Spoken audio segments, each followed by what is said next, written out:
It's me, Carson Drake. It's me. It's him. It's Carson Drake. Yeah, it's me. It's him. It's Carson Drake. Whatever. I will hurt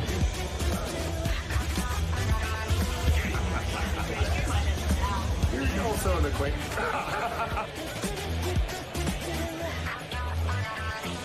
Show some respect for the greatest champion in the National Wrestling Alliance today.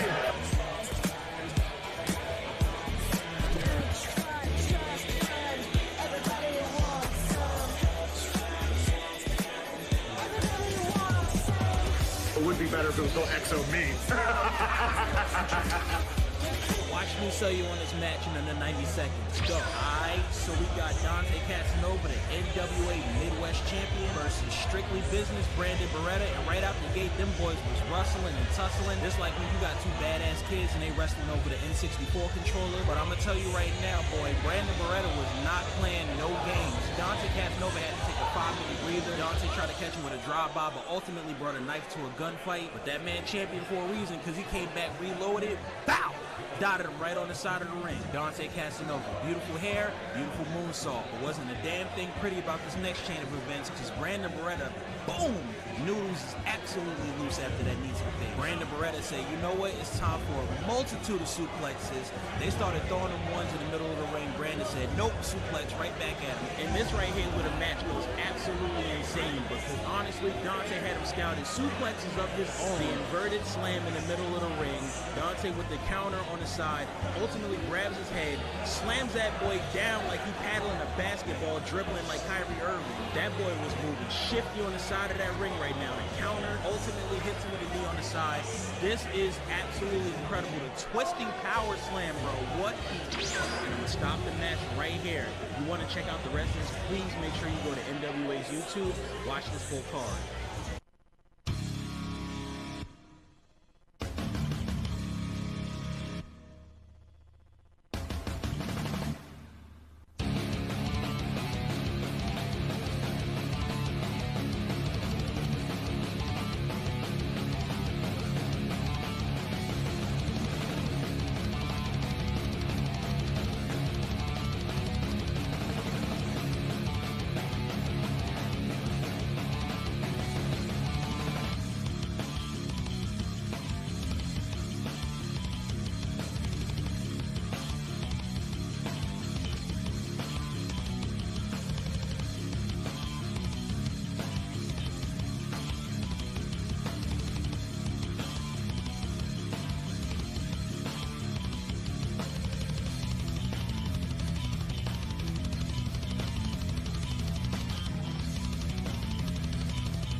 you, or you, or you, or any of you.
And we are live. Welcome into NWA Exodus Pro Wrestling. Watch the Throne live here in Cleveland, Ohio. J-Rock Daddy.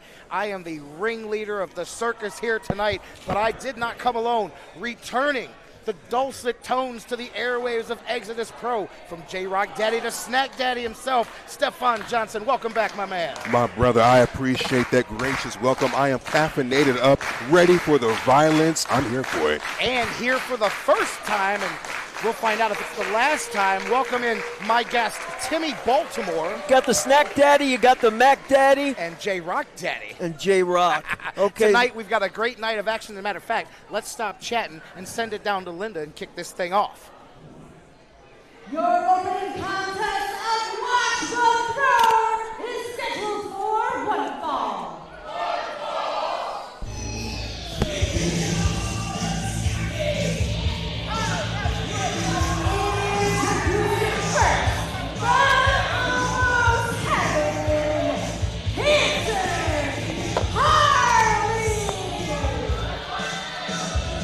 Welcome in, everybody, live on the NWA official YouTube channel. Following along, J-Rock, Stefan Johnson, Timmy Baltimore, and handsome Harley Morris kicking things off here. You know, it's hard enough not being in the ring tonight and being here with you guys. Then you see a face like handsome Harley, and you just want to punch it. You know what I'm saying? I mean, if you were going to have a Timu Ric Flair, this would be the embodiment of it right here, right? It's going to be one of those nights. Watch the Throne. Gentlemen, watch your tone when you talk about handsome Harley. Oh, gosh. I'll tell you, at least one fan for handsome Harley here tonight in Timmy Baltimore. You know who's not a fan? But I'm a big fan, and that's this guy coming out next. Wait till you see this, Stefan. You ain't seen nothing yet. I'm excited. You like to hoop? Oh, I like love ball? it. You know it. You already know.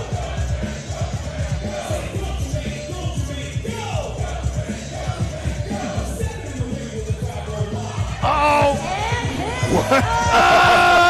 Accompanied by sending the basketball from Rucker Park, New York, at guard number 3, Jermaine Marbury. Jermaine Marbury welcoming down to the ring with that, my friend, is Benny the Basketball. Give it up one time for that. These guys bring the energy, the excitement, and wait till you see him in the ring. My man coming straight from Rucker Park. It's hotter than hell in here, but I feel like I'm having a fever dream. Is that a mascot basketball down there? Absolutely. That's got to be the most unique manager you've seen in pro wrestling. I've never seen anything quite like it. That is Benny the Basketball. He not only is a source of inspiration for Jermaine Marbury, the fans love him, the kids love him, and I mean, come on, don't you want to go through life with your own mascot, guys? It seems like a dream come true. The guy's living the dream here tonight. We are living the dream here tonight at Watch the Throne. It's the Powder Throne, reminiscent of King LeBron James here in Cleveland a long time ago. Jermaine Marbury hopes to become the king of Exodus Pro.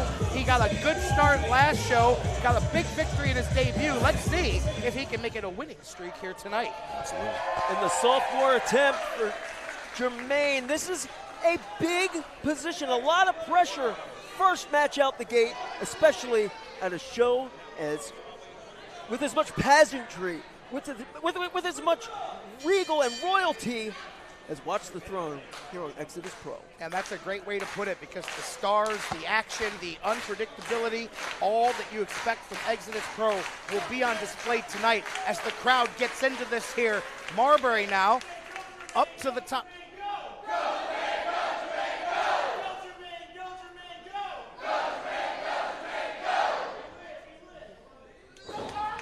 I don't think you're allowed to give yourself a nickname, and I don't think you're allowed to start your own chants. Wait, what's your name?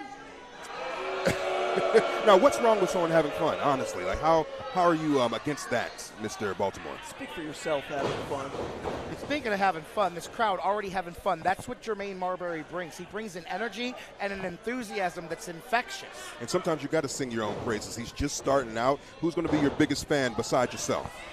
Little nip-up action. Nice athleticism shown by Marbury as now he grabs the wrist lock. Handsome Harley trying to find a way out here. Snapmare, but look at that. Marbury holds on, rolls through, maintains possession of the hold. And that's the leverage advantage that's going to go to Marbury. He has the vertical advantage, but I don't know if he has certainly doesn't have the looks. Head scissors takeover by Harley, but right back on top. Marbury with the big arm dragon twist. And I was going to ask, while we're speaking about nicknames, who exactly gave Harley the nickname of Handsome? I'm pretty sure he gave that to himself. Come on. That Jimmy. checks out. His mother. Tackle in the middle of the ring. Marbury with a head of steam. Taunts Harley. Now, you don't want to do that with a veteran like Harley Morris. Elbow, ducked, reverse, drop down. That's how it's done. The drop down was effective. Absolutely. Now, goes one way, fakes the other way, shakes it out. The crossover neck breaker, look at him. And it's crazy how he moves just like he's on a basketball court. You can tell it's second nature to him. That's what's unique about Jermaine Marbury. He brings the basketball court into the wrestling ring. Now, drops the big splash. This might be it. Hooks the leg, two, and Harley kicks out. Handsome Harley wisely getting to the ropes there to enforce either a break or to get some space between himself and Jermaine, who's on a roll at the moment. Indeed. Harley tried to get some space. Marbury followed up quickly now. There's some Very ahead of smart. the game. Yeah, absolutely. Handsome Harley now, big clothesline right in the throat region of Marbury. And then look at the aggressiveness now. Harley getting down on it. Couple of fists to the head, hits the ropes. Handsome Harley drops the big elbow. It's all about the follow through. It's all about how you capitalize, and Handsome Harley is doing just that here, Stefan. And you got to think the one advantage Harley might have over Jermaine is like the shortness, the lower center of gravity, the way you can kind of just play that ground game a bit better than the darn near 7-footer here. Crowd trying to will Marbury back up, but Harley quickly shuts that back down. Absolutely. This is the type of match Handsome Harley wants to have. Slow, methodical, keep it in the center. Look at the screen. Talk about a crossover. Harley now has crossed the arms of Jermaine Marbury, putting pressure both on the spine as well as the neck and cutting off the air supply of Jermaine Marbury.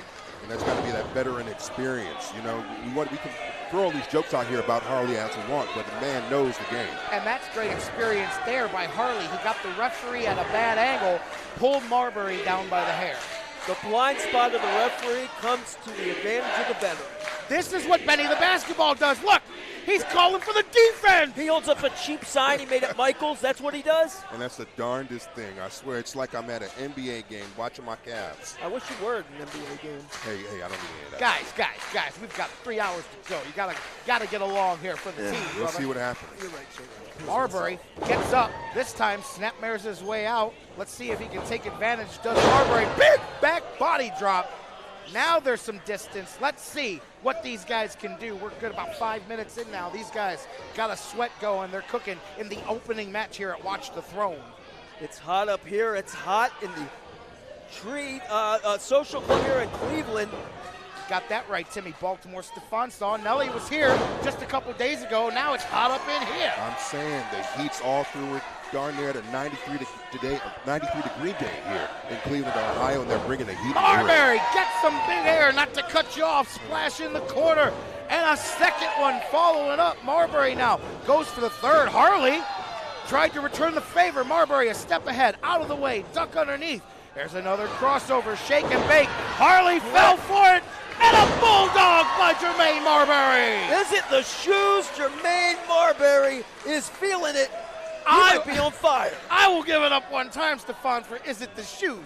Maybe there's a place for Timmy Baltimore after all. Well, I'm just going to say maybe Harley isn't the brightest one, going for the same trick twice. I mean, how many times can you fall for And the now same this game? city calls this the Kobe crossover. 2, 3, and that's the end of that. Game time. The brother's 2-0. I mean, They played by 1s and 2s, and Marbury won the game by 2. Big victory, 1, 2, 3. That's 2 in a row for Jermaine Marbury. brother has a bright future in Exodus Pro Wrestling, if you ask me, J-Rock. And the basketball, Benny, boy, he sure was useful, wasn't he? It's Benny the basketball, get it right, and he was quite useful. The defense came, and then the offense got the victory. Jermaine Marbury, not only successful tonight, but very quickly becoming one of the more popular stars here in Exodus Pro. Can't argue with results.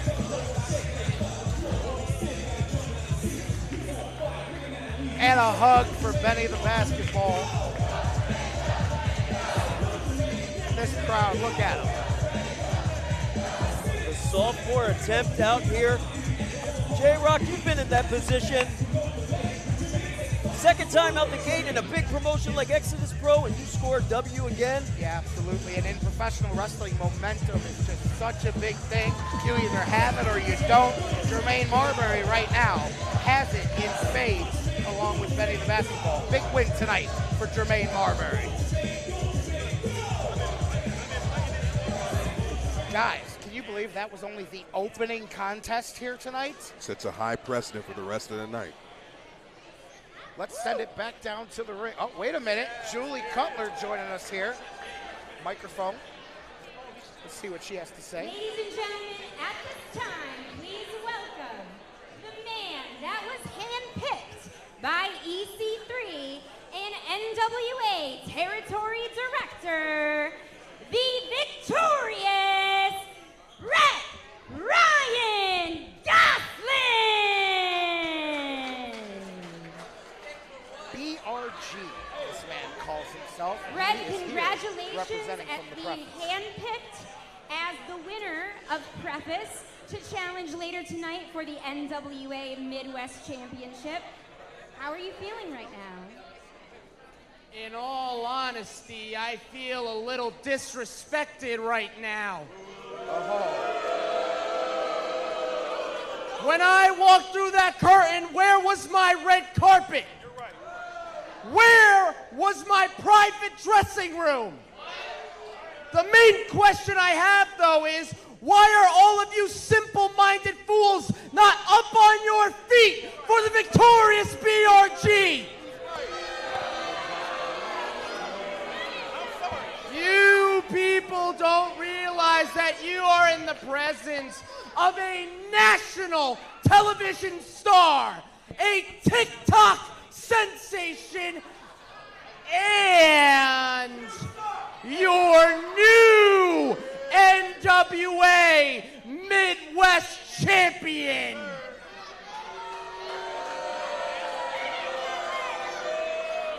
Because I am the personification of perfection, the epitome of excellence, and I'm gonna show each and every single one of you why there are only 2 words synonymous with Brett Ryan Goslin, and that is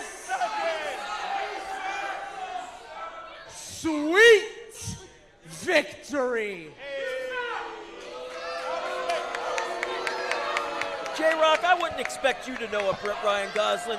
you're a little bit on the geriatric side, but aren't you supposed to be a social media influencer over here, Snack Daddy? The only thing I know is that brother better watch his back on his way to his car the way he's talking. I will say this, he's got a point. He called his shots, and tonight he holds his destiny in his hands as we go back down to ringside for match number 2.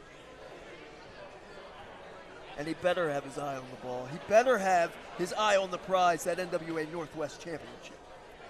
There's something to be said for a guy walking in the door, though, and calling his shot. I mean, is it bravery or is it foolishness? I'm leaning towards stupidity. We'll find out in our main event, no doubt about it. Familiar music here as this next match has huge ramifications on tonight's festivities. The following contest, scheduled for one fall, is a second chance qualifier where the winner will be the final participant in tonight's Watch the Throne match for the NWA Midwest Championship. Introducing first, from Joliet, Illinois, Gunner Kane. You can't smoke in here.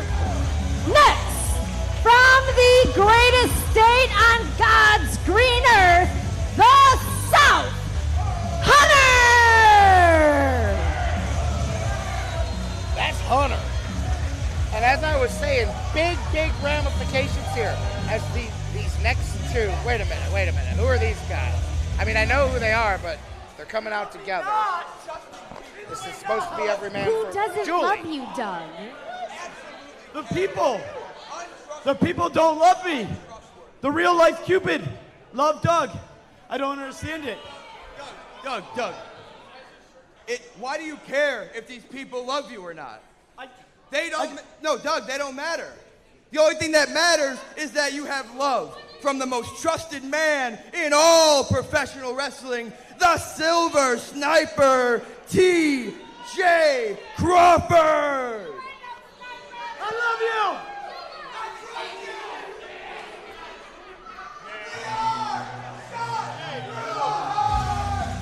All you need is love. Your third and fourth participants, TJ Crawford and Love Doug, they are shot through the heart. Just because you're too much of a tough guy, J-Rock, to explore your I'll say it, intimate side, your bromance side. There's nothing wrong with telling another man you love him in the platonic way. Timmy, I think you should watch yourself. I think you should watch TJ yourself. Crawford and Love Doug, you just heard it. They love each other. They're out here together. And from Cincinnati, Ohio, Merciless Lord Crew. Perhaps the most violent man, and that says something, in Exodus Pro Wrestling, Lord Crew, with spin kicks decapitating the world. Tonight, he can take his destiny in his hands. There's a lot of that going around tonight because the winner of this match comes back tonight in our main event and gets the final spot in the NWA Midwest Championship. Oh! And Love takes it to hate. You bring up a great point there, J-Rock, and that's about the only compliment I'll give you. Because these men have to go at it. If you win this match, you got to come back out here and wrestle again later. Yeah, TJ Crawford and Love Doug did their homework on Lord Crew. They knew that he was by far the favorite in this match, trying to take him out early. And now Hunter with a waist lock. Now here comes a four-way waist lock in the middle of the ring. Down through the legs now. Love Doug, TJ Crawford working together. Gunner and Hunter in the ring now. Let's talk about the obvious advantage, though, on the part of Love Doug and TJ Crawford. They come out here, they're a team. They know each other. Over the top and out, exactly. That teamwork just got Hunter eliminated. Now a big hug. It's just a love fest, isn't it? Now, what I would say is they're not taking things as seriously as they should. You can have the teamwork element, but if you're not going to play the game right, I don't think it'll fare too well for you. Gunner stays a step ahead there now, gets a 1 count. Now duck under, go behind. A little bit of professional wrestling here in the middle of a wrestling match. What do you know? There goes TJ. Yeah, look at this, those shoulders. Oh, I fucking lost the hell. ducks the kick. These two just going at it. Putting on a clinic a here. step ahead of each other. Roll through, duck under, now a spinning kick. How about that Gunner? He sees his opportunity here. Everybody's down. In a match like this, you got to take it where it's at. Getting caught up on the ropes there. You think he's so agile, but at a certain point, you got to just stay on the mat, try to get the job done. And as we've mentioned, Lord Crew up and then a kick to his face for his trouble. The heat in this building, you think it's affecting us up here. Imagine what it's doing. I've been there to those guys down there. Got to be about 110 degrees down there. And I like the game plan here. As you see, another drop down that worked and a low drop kick, but they have effectively taken Cruz out of this matchup, the biggest threat. And working together seems to be working well for TJ Crawford and Love Doug. Now, I know I'm the new guy here, but all of this cutesy stuff, you would think, and that's why I would say maybe keep your eye on the ball instead of trying to be all appealing. There's nothing wrestling here. That's just pure strength, brute brawniness, and shoulder tackles for everybody. Saying that's a big old hoss here, and he's about to do hoss things in the corner.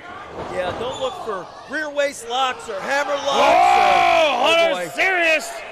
Rips off the shirt now, scoop and a slam. Corn-fed, cornbread strong is Hunter. Oh, a second scoop. Oh, this time, Doug and Crawford work together. And that kick right to the face, right to the neck. And they get the big man down. But can you keep him down? The team maneuver there, J-Rock. Yeah, very effective. Combination kick and clothesline, and now once again working together, moving out of the way. Gunner returns to the match. There's a kick to the head. How about that fake out there? Oh my God! Fly! Gunner catching him. Gunner, House of Fire, his chance perhaps to win the match here. I don't know if he got all that. He got enough of it, and it looked like Dick Gunner. How about the unique? Never mind. Boy. I was going to talk about something else, but Lord Crew just changed everything. And I think life just got really real for that young man in the ring right now. You're there, then who's this? Indeed, Lord Crew. Oh, now he wants the help and affection of Love Doug and TJ Crawford with the goozle. Nobody wants one of Lord Crew. Shots to the And those strikes. in the ribs. Here comes Love Doug. Big flowers. Well, he Son, just run. Son, just run. gave him the Just flowers. run. Oh, my Lord. I tried to tell him to run. Who would ever want to match up against Lord Crew? Look at the size of this psychopath. I am not going to comment on that one. I do not want to cost this promotion any money. I will not comment on that. Not just an overwhelming favorite in this match, but obviously an overwhelming crowd favorite. Lord Crew moves out of the way of the stomp, and there's a spin kick for Gunner's trouble. Shoots the half, hooks the far leg. And ladies and gentlemen, he's got a winner. Here's your winner, Lord Crew! You talked about momentum. Well, I think Lord Crew has Uncle Mo on his side with that spin kick. Shoots the half, hooks the leg, and guess what? We now have our main event all solidified for the NWA Northwest Championship. Lord Crew joins PRG, joins the Slime Ball tonight, challenging the NWA Midwest Champion Dante Casanova in our main event. Lord Crew took his destiny in his own hands, and if he does it again later, he will be the third ever NWA Midwest Champion right here tonight. And I know as a commentator I should be unbiased, but if I had to pick a favorite, I'm going to have to stick with Brother Cruz right there. And we've got a lot of matches still to come, but look ahead later. Imagine Dante Casanova and Lord Crew coming face to face later tonight. We got one hell of a main event on tap. I'm salivating over the thought of it. Wait a minute, let's go back to the ring now. Love Doug and TJ may not love each other so much. Oh, do we have a lover's quarrel? Oh no, they need to get out of the way. You hear who's coming. What does that mean? That means the next guy coming through the curtain. You're gonna know what that means real quick. I've got unfinished business with this gentleman and his partner, but if these two don't leave the ring, they're gonna have finished business with Gannon Jones Jr. What's he got to do with? Oh, Oh, my God. The following contest is scheduled for one fall. Introducing from from Pittsburgh, Pennsylvania, and representing TME, he is one half of the NWA Exodus Pro Tag Team Champions, the All-Star, Gannon Jones Jr. Oh, Gannon Jones, Love Duck, TJ Crawford up and down. They care for each other so much. They were so embroiled in that lover's quarrel, as you said there, Stefan. They didn't even see Big Gannon come down and decimate him. Well, they say Gannon love. Jones didn't even break his stride, and there he goes, finishing the entrance. What a tough debut here for the team of TJ Crawford and Love Doug, as they did not get into the main event, and then they got in the way of one half of our NWA Exodus Tag Team Champions, Gannon Jones Jr. Uh-oh. He didn't just come out to interrupt Love Doug and TJ Crawford. He's got a match, does Gannon Jones. Coming up next. Not just any match, too. This is one everybody's been looking forward to tonight. Two of the biggest, most dominant men in Exodus Pro. Fighting out of Hempstead, New York, and standing at a legit 6'9" tall. He is 1/3 of the Holy Grail. He is the Urban Playboy, Pretty Boy. Oh! The night just got worse for TJ Crawford and Love Doug. Lesson learned, do not get in the way. Pretty Boy Smooth is clocked in and locked in, the very first ever NWA Midwest champion. Tonight, he battles a man nearly as big, nearly as tall, nearly as strong as himself. This is the definition of a hoss fight tonight, guys. I know these two brothers personally, and when I say there's no love lost between them, that'd be an understatement. Two big Cleveland homegrown behemoths about to smack bodies. It's going to be a fun one. Gannon Jones always likes to have fun, but he needs to put his serious shoes on tonight, because standing across the ring from him is perhaps the most dominant big man in the NWA today. Easy. And I mean coast to coast, territory to territory. Absolutely. Could be one of the most dominant big men on the rise in the entire industry. And what would it do for Gannon Jones's rep if we were able to knock off the first ever NWA Northwest champion, Pretty Boy Smooth? Gannon Jones and Duke Davis, TME, they defeated myself and Rex Brody to win those tag team titles. The next month, they beat EC3 himself. They have continued to be on a roll and dominate, but so has Pretty Boy Smooth, as now they lock up in the center of the ring. Neither man wants to give an inch, but Pretty Boy Smooth takes those inches and backs Gannon to the corner. And you can see Pretty Boy Smooth kind of calculating this, because how often is Pretty Boy actually in the ring with someone who can match his size, who he can almost see eye to eye? It's almost new to him, it seems. That's a pretty good point there, and I will give you that. Not often two behemoths like this, two giant moose have to lock horns, and they just did right there to Pretty Boy Smooth and Gannon. And you've seen how Pretty Boy Smooth carries himself in the back. He's calculated, he's smart, he's deliberate.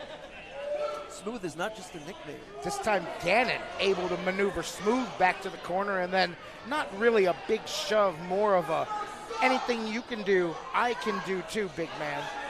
Well, the mind games perhaps. And don't get it twisted, you know this, J-Rock. When guys occupy the same airspace like these two giant men, they have heat. They don't like each other. They're eyeing each other up before the bell even rings. Dominance is always being projected, especially at the level of the Giants, as now PB Smooth has a giant headlock to Pretty Boy. Now a switch on Gannon Jones and a shoulder tackle, nobody moves. And early on, you saw Pretty Boy Smooth put his hair up almost like within the first couple of seconds. He realized, okay, I have to take this seriously. This is not going to be a game. Yeah, Gannon's smile is a little bit adjusted now as he takes it serious and then smiles back as he takes a shot at Pretty Boy Smooth.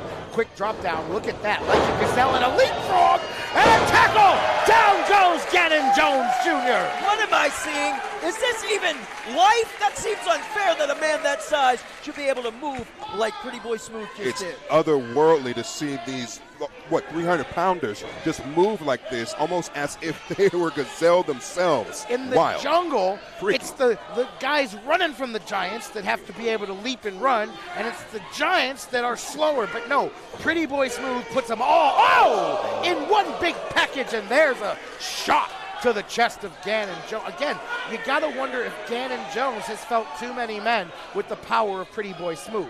No, it's a rarity. It's a rarity that these men find people who can, and that right to the turnbuckle here, and that's going to be a disadvantage right there. You lose a limb, you lose a stake in the fight. Well, that's even more of a disadvantage than the average wrestler, because Pretty Boy Smooth's finish is that horse cross, the big knockout punch, and there's one of those big ham hocks that's now potentially out of action for this match. Out of action, out of play. You brought up the jungle. This is the Serengeti of Exodus Pro, and we are going to see who the king is. Could it be Gannon claiming it? And we're going to see who sits on the throne later in our main event. Watch the throne. Of course, Pretty Boy Smooth, the first Midwest champion. Dante Casanova defeated him a few months ago. Pretty Boy Smooth trying to return to the top of the mountain, but he has a giant obstacle in his way here tonight, literally. How can you return to the mountain when you are the mountain, J-Rock? And Stefan, you coming from the outside world have to be even more impressed that perhaps the wrestlers and wrestling fans are a bit jaded at the size of these men, but you don't encounter too many men this size coming across your travels. No, honestly, I travel all over the country, and just to see folks this size in real life, it's awe-inspiring. It's almost as if you're seeing something out of history books. You don't see it every day. And that's why you got to be here live, J-Rock, to see the immensity of Pretty Boy Smooth coming with the full charge. Saw the arms of Gannon Jones around the neck, covering half the face, near fall there. How about the sunset flip? These guys, again, they know that they're big, so they're going outside their comfort zone. And there's a belly to back, turned Pretty Boy Smooth inside out. Try to do that in your spare time sometime. Let me know how that works out. And Gannon's feeling very good about himself right now. He's playing. He must think he has it off rip right here, but I would not count out Pretty Boy Smooth just yet. And Pretty Boy Smooth in a position we don't see often on that mat, prone, debilitated. Gannon taking a water break. And you can do this against a more normal, more average-sized competitor, but against Pretty Boy Smooth, Gannon Jones is out of his mind right now, taking his time. Not ideal and wouldn't advise it. Smooth almost made him pay that time. Now lifts him up. Snake Eyes in the corner. Big running boot. And this has evened the scales, perhaps. This is the opportunity that Pretty Boy Smooth needs. I think, and there's the replay. Snake Eyes hitting the ropes. And look at the athleticism out of Pretty Boy Smooth with that well-placed play. I got it. You handle the replays, Timmy Baltimore. Listen to the crowd. Indeed, this is awesome. Seeing two big men, and the heat has taken its toll. Both of them down. I would venture to say perhaps the first one to his feet has the advantage the rest of the way. And what does that heat do to you in the center of that ring, J-Rock? The best way I can describe it is whatever your athletic capabilities are. If you can wrestle for 20 minutes, whatever it is, cut it in half. Because in 5, 7, 10 minutes, you've lost everything you got, and you got to dig deep like there right now for that something extra. Let's see who's got it tonight. And you can almost see that desperation in the eyes at a certain point, cutting out all the fancy stuff. Sometimes just chops, punches to the chest, cut down the wind supply of your opponent. Just get guttural with it. And that's the second time we've seen a shoulder tackle take down Gannon Jones. Now, an STO, almost a choke STO combination. Pretty Boy Smooth feeling himself right now. Why bring a surgical scalpel when all you need is a sledgehammer? Absolutely. And the penthouse, Stefan, very familiar with this. PB Smooth, Pretty Boy has won some championships, but a knee to the head may have ended it. Goozle and a choke slam. The height, the strength. Here's the cover. Is this going to be enough? Gannon kicks out. The power you need to choke slam a man of that size and is otherworldly. Big clothesline. Hanson-like proportions out of that clothesline. Both legs are lassoed. but you see the urgency pick up in Pretty Boy Smooth. He hit one, he hits the second clothesline, he went for the immediate cover. Now he's realizing, what do I have to do? Because just like Gannon earlier, now Pretty Boy Smooth is saying, man, I don't hit too many men this hard, and they get up. Doing everything right is Pretty Boy Smooth until that moment. Great athleticism. Gannon goes through the ropes, avoids the charge. Now with a shot, Gannon, an opportunity. Boot to the face. To the top. I've seen him do this. Pretty Boy Smooth, though, I don't know if that was luck on his side or happenstance or instinct. Smooth avoided enough of that both men back to their feet. Double arm DDT. Did you see how Gannon trapped the head of Pretty Boy Smooth? Hooking the leg, this could do it. Wow. Wow. The I don't normally criticize officials, but boy, Gannon might have a complaint there because it sure seemed like a little bit of pause. But either way, PB Smooth is alive and the Pretty Boy is still in this match. And you can see Gannon trying to compose himself because he thought he had it. It's probably keeping everything, every fiber of his being to just not choke out the ref right here, because I agree with you, that was not the fastest count you've ever seen. Smooth. I'm glad you guys saw it. There may be a gripe for Gannon. Oh, man. And they're just bringing out every stop. Nobody home. Gannon Jones misses pay dirt. Smooth back to his feet. Brooklyn boot to the side of the head. Super kick these two back and forth. Got him. Cross, cross. Got him even with that injured hand. Did Pretty Boy Smooth. Can he get him up? Can he get him up? Smooth up and down with the penthouse. Leg is up. There it is. Wow. Here's your winner, Pretty Boy Smooth! I did not truly know if Pretty Boy Smooth had what it took to put down the shoulders of Gannon Jones, but tonight, the very first Midwest champion did just that. Which floor does this one go to? The penthouse. You got it, baby. Pretty Boy Smooth with the victory. And folks, we do appreciate you watching us at home, but make sure you follow us on social media, on Twitter, on Instagram at Exodus Pro Wrestling. Again, follow us at Exodus Pro Wrestling. When you guys sit here and Pretty Boy Smooth makes his way to the back, you really get an idea for the size of this man and the athlete that he is. He just covers the sun for a minute when he walks by. The name Pretty Goliath. Boy Smooth, victorious here tonight. Gannon Jones, not happy, makes his way back to the back. He may have a gripe as Julie comes to the ring and she has something to say. Ladies and gentlemen, at this time, please welcome to the stage, Strictly Business, Brandon Beretta!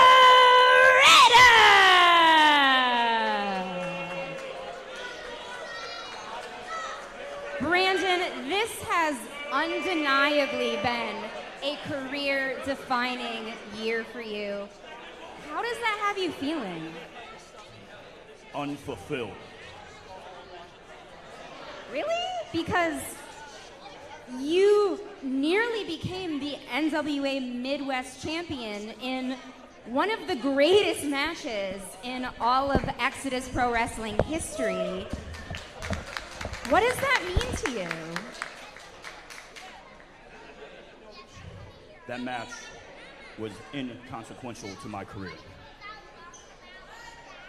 Really? Why?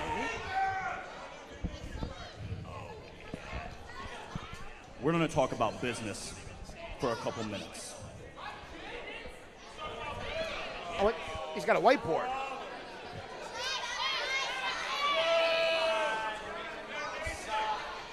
Hold it up.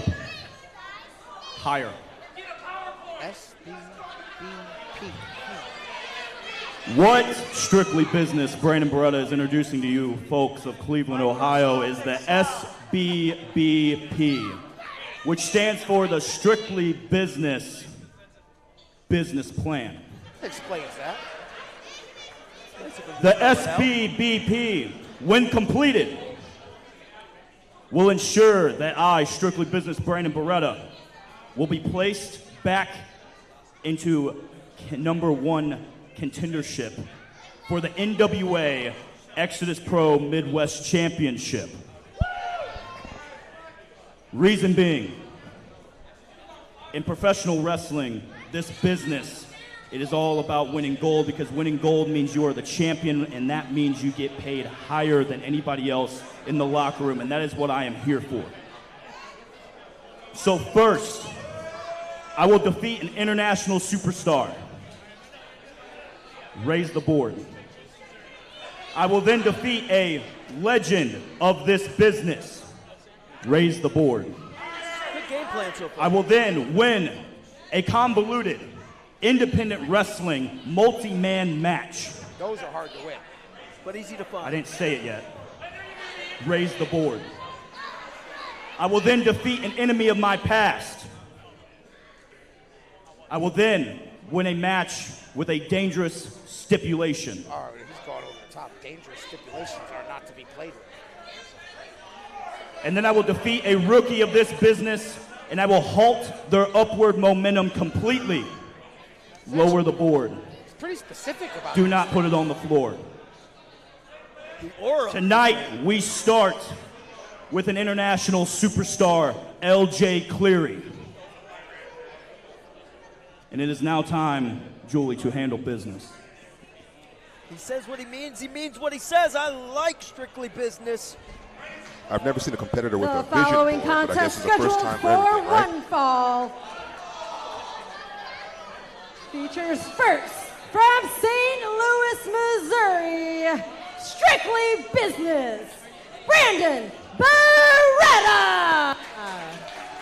You gotta at least give him credit. This guy lives what he says. He's got black boots, black knee pads, black trunks, no music, no personality, no charisma. Whoa. Who says no personality, no charisma? Julie, No frills is just fine by me, thank you.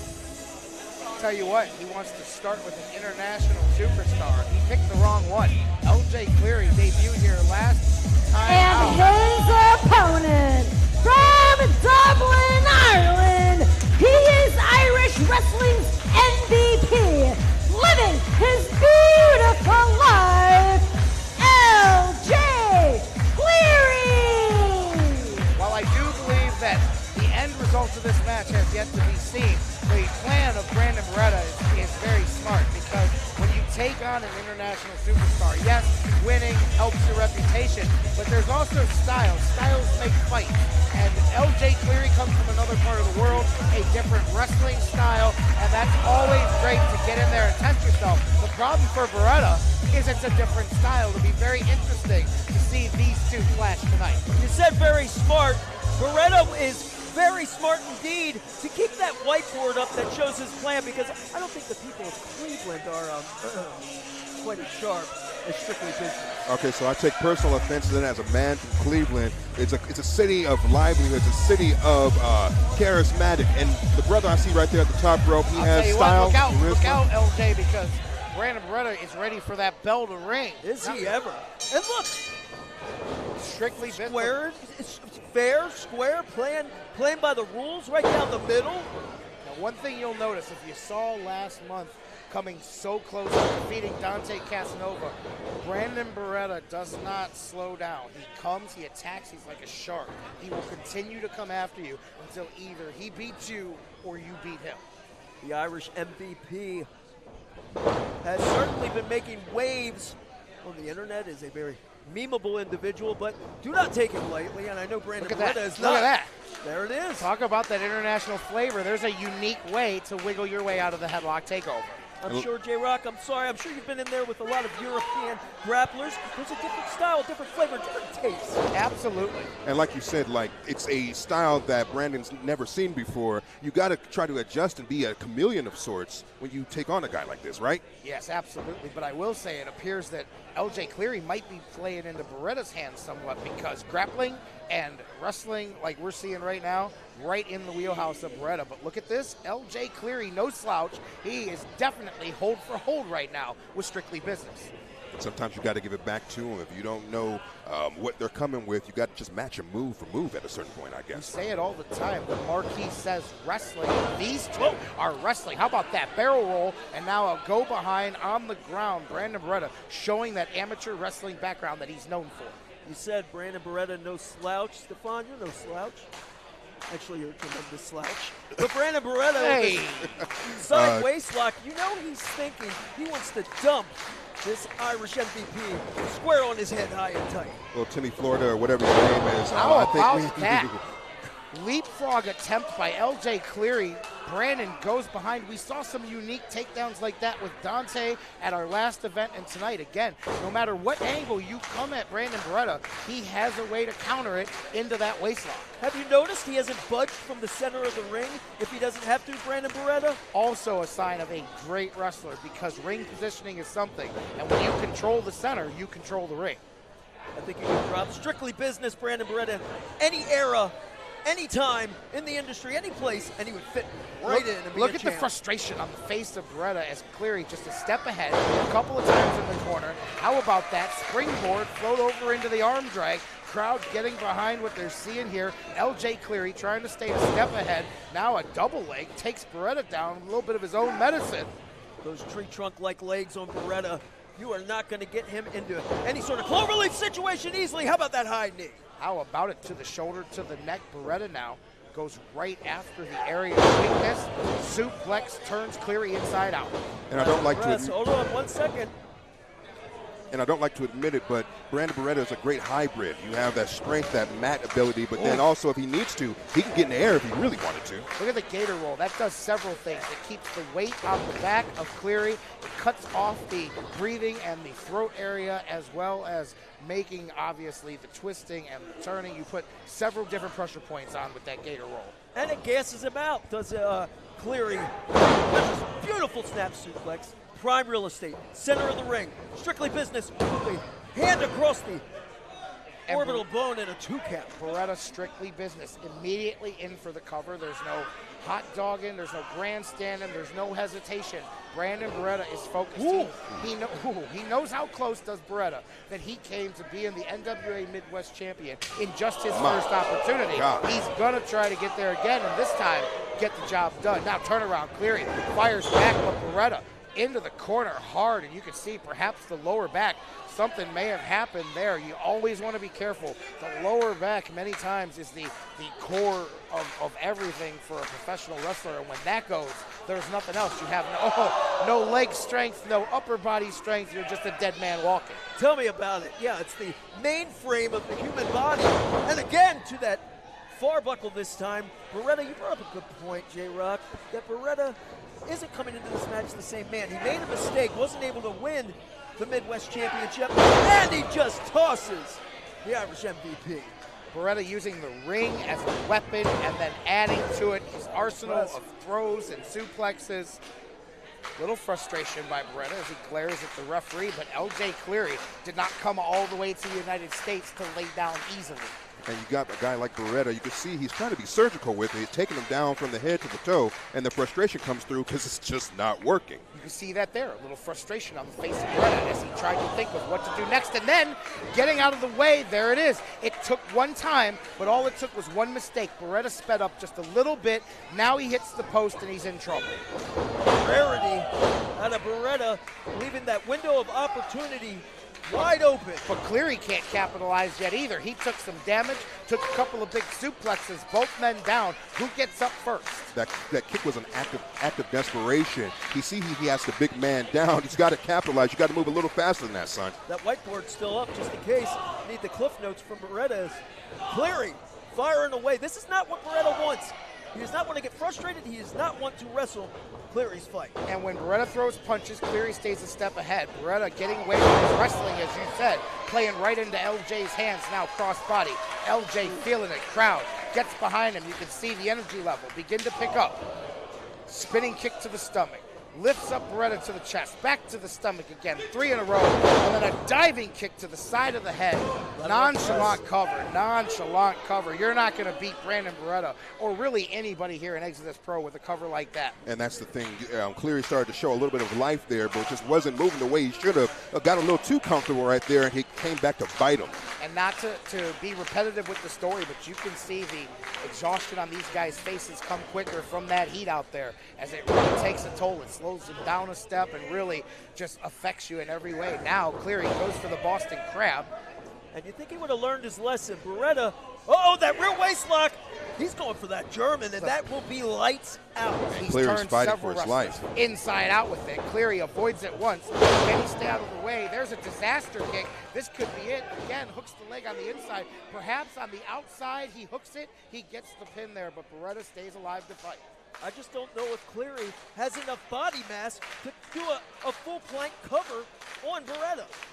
I mean, with a guy like Cleary, you got to think he's going to try and find a way. He knows he's in the ring with a monster. He has to come with some kind of game plan. You would hope he'd have the energy There it is for it. again. Beretta, duck under, go behind, goes for the German. Second time that Cleary stays away from it. If he gets hit with it, it might be lights out for LJ, but instead, trying to turn the lights out of Brandon Beretta, LJ Cleary, second kick underneath the chin. Didn't quite get it on the button.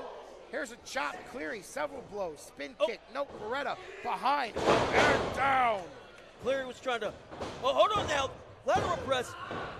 Far leg was grapevine there in a 2 count. Cleary's trying to avoid that German suplex, that rear waistlock German suplex like the Black Plague in medieval times. Did you see the eyes, Stefan, bug out? I was going to Beretta say. totally frustrated right now. I was going to say that's a scary man in the ring. The way you saw his eyes protrude out, I do not want to be on the outside of the ring from a guy with that There's type that of face. German, hold on 1 second. Stick to the plan, Strictly Business. Stick to the whiteboard. 4 months ago, Brandon Beretta launched Dante Casanova across the ring with a German suplex that he still feels today, I bet. I believe it. There's the agility, able to roll through. Oh, Cleary almost stole it. Slips between the legs, takes advantage of the distraction, gets a 2 count. There it is. Beretta God. with the deadlift and the German. Those suplexes from a body with those tree trunk thighs, you have to think about the power behind those suplexes. And this is Suplex hooks the cradle, 2 And 3. bridge. Here is your winner, Brandon Beretta. Don't you guys love it when a plan comes together? And this was the plan, the German, followed by the fisherman suplex into the bridge, legs clasp, and he's sending the Irishman back to Dublin with an L. Timmy, I hate how excited you are about this.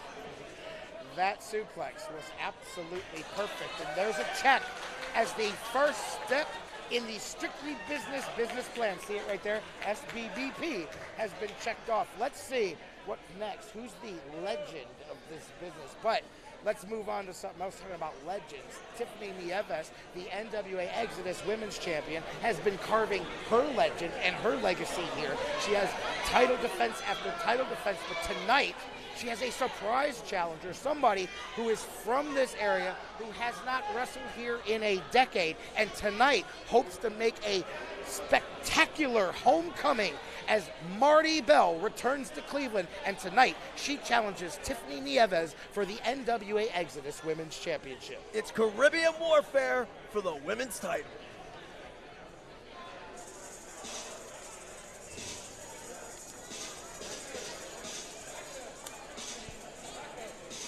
I'll tell you what, I'm going to be interested to see these people coming to the ring, who's with who, because earlier tonight, Blake Banks was nowhere to be seen. I don't know if he got here later, but it's very odd because usually he carries the bag for Tiffany Nieves, but Banks was not here tonight. I'm going to tell you that you should call Banks by his proper name. La Princesa told me to tell you, especially J-Rock, yeah, and even you, Stefan, I don't think she knows your name, though, to call him Perro. That means dog. So here you go again. Doing Tiffany's dirty work now. Well, it'd be interesting to see if the Perro comes out to the ring because he wasn't here all afternoon. Keeping that dog on a short leash, but maybe let him out of the yard, did La Princesa. And La Princesa can take as much time as she wants. This is her world. We're just living in it. That is the challenger for the Women's Championship. Returning home to Cleveland, Marty Bell. Said it, a decade since she has competed in her hometown. Cleveland is the city that she comes from. Rex Brody and I go way back with Miss Marty Bell. One of my favorites out here. She's one of the most talented you'll ever see. And I mean, what an opportunity. Look at her. You can see the emotion on Marty Bell's face to come here tonight with a chance to make history. First night in the door, out the gate. And despite what you said, Mr. Timmy, there is a bit of, would you say, bad blood between the two. Because I was actually talking to Tiffany backstage, and she told me that she actually resents Marty for being a selfish veteran of the business, and she doesn't feel like she cares about the city. So all the praise she's getting, Nieves does not feel it's warranted. Look at Marty in the ring. We'll talk about that in a minute, but she is focused.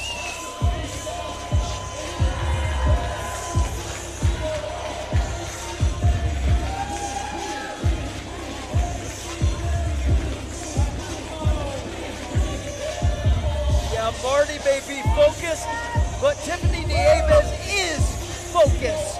She is the NWA Exodus Women's Champion. She is also out here alone, so apparently Blake Banks did not show up here tonight.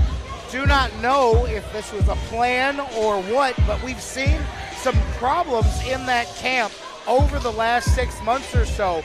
Tiffany, since she won that title, has not been to this ring by herself. Tonight against Marty Bell of all people. She's out here alone, and she's going to prove once and for all whether she is the top female here in Exodus Pro, or Marty Bell comes in and knocks her off first time out the gate.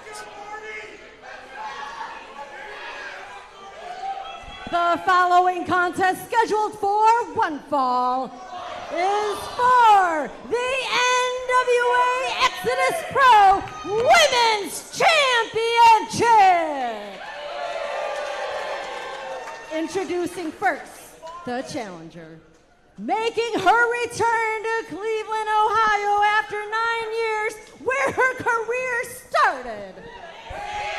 From New York City, the Dominican Dynamite, Marty Bell!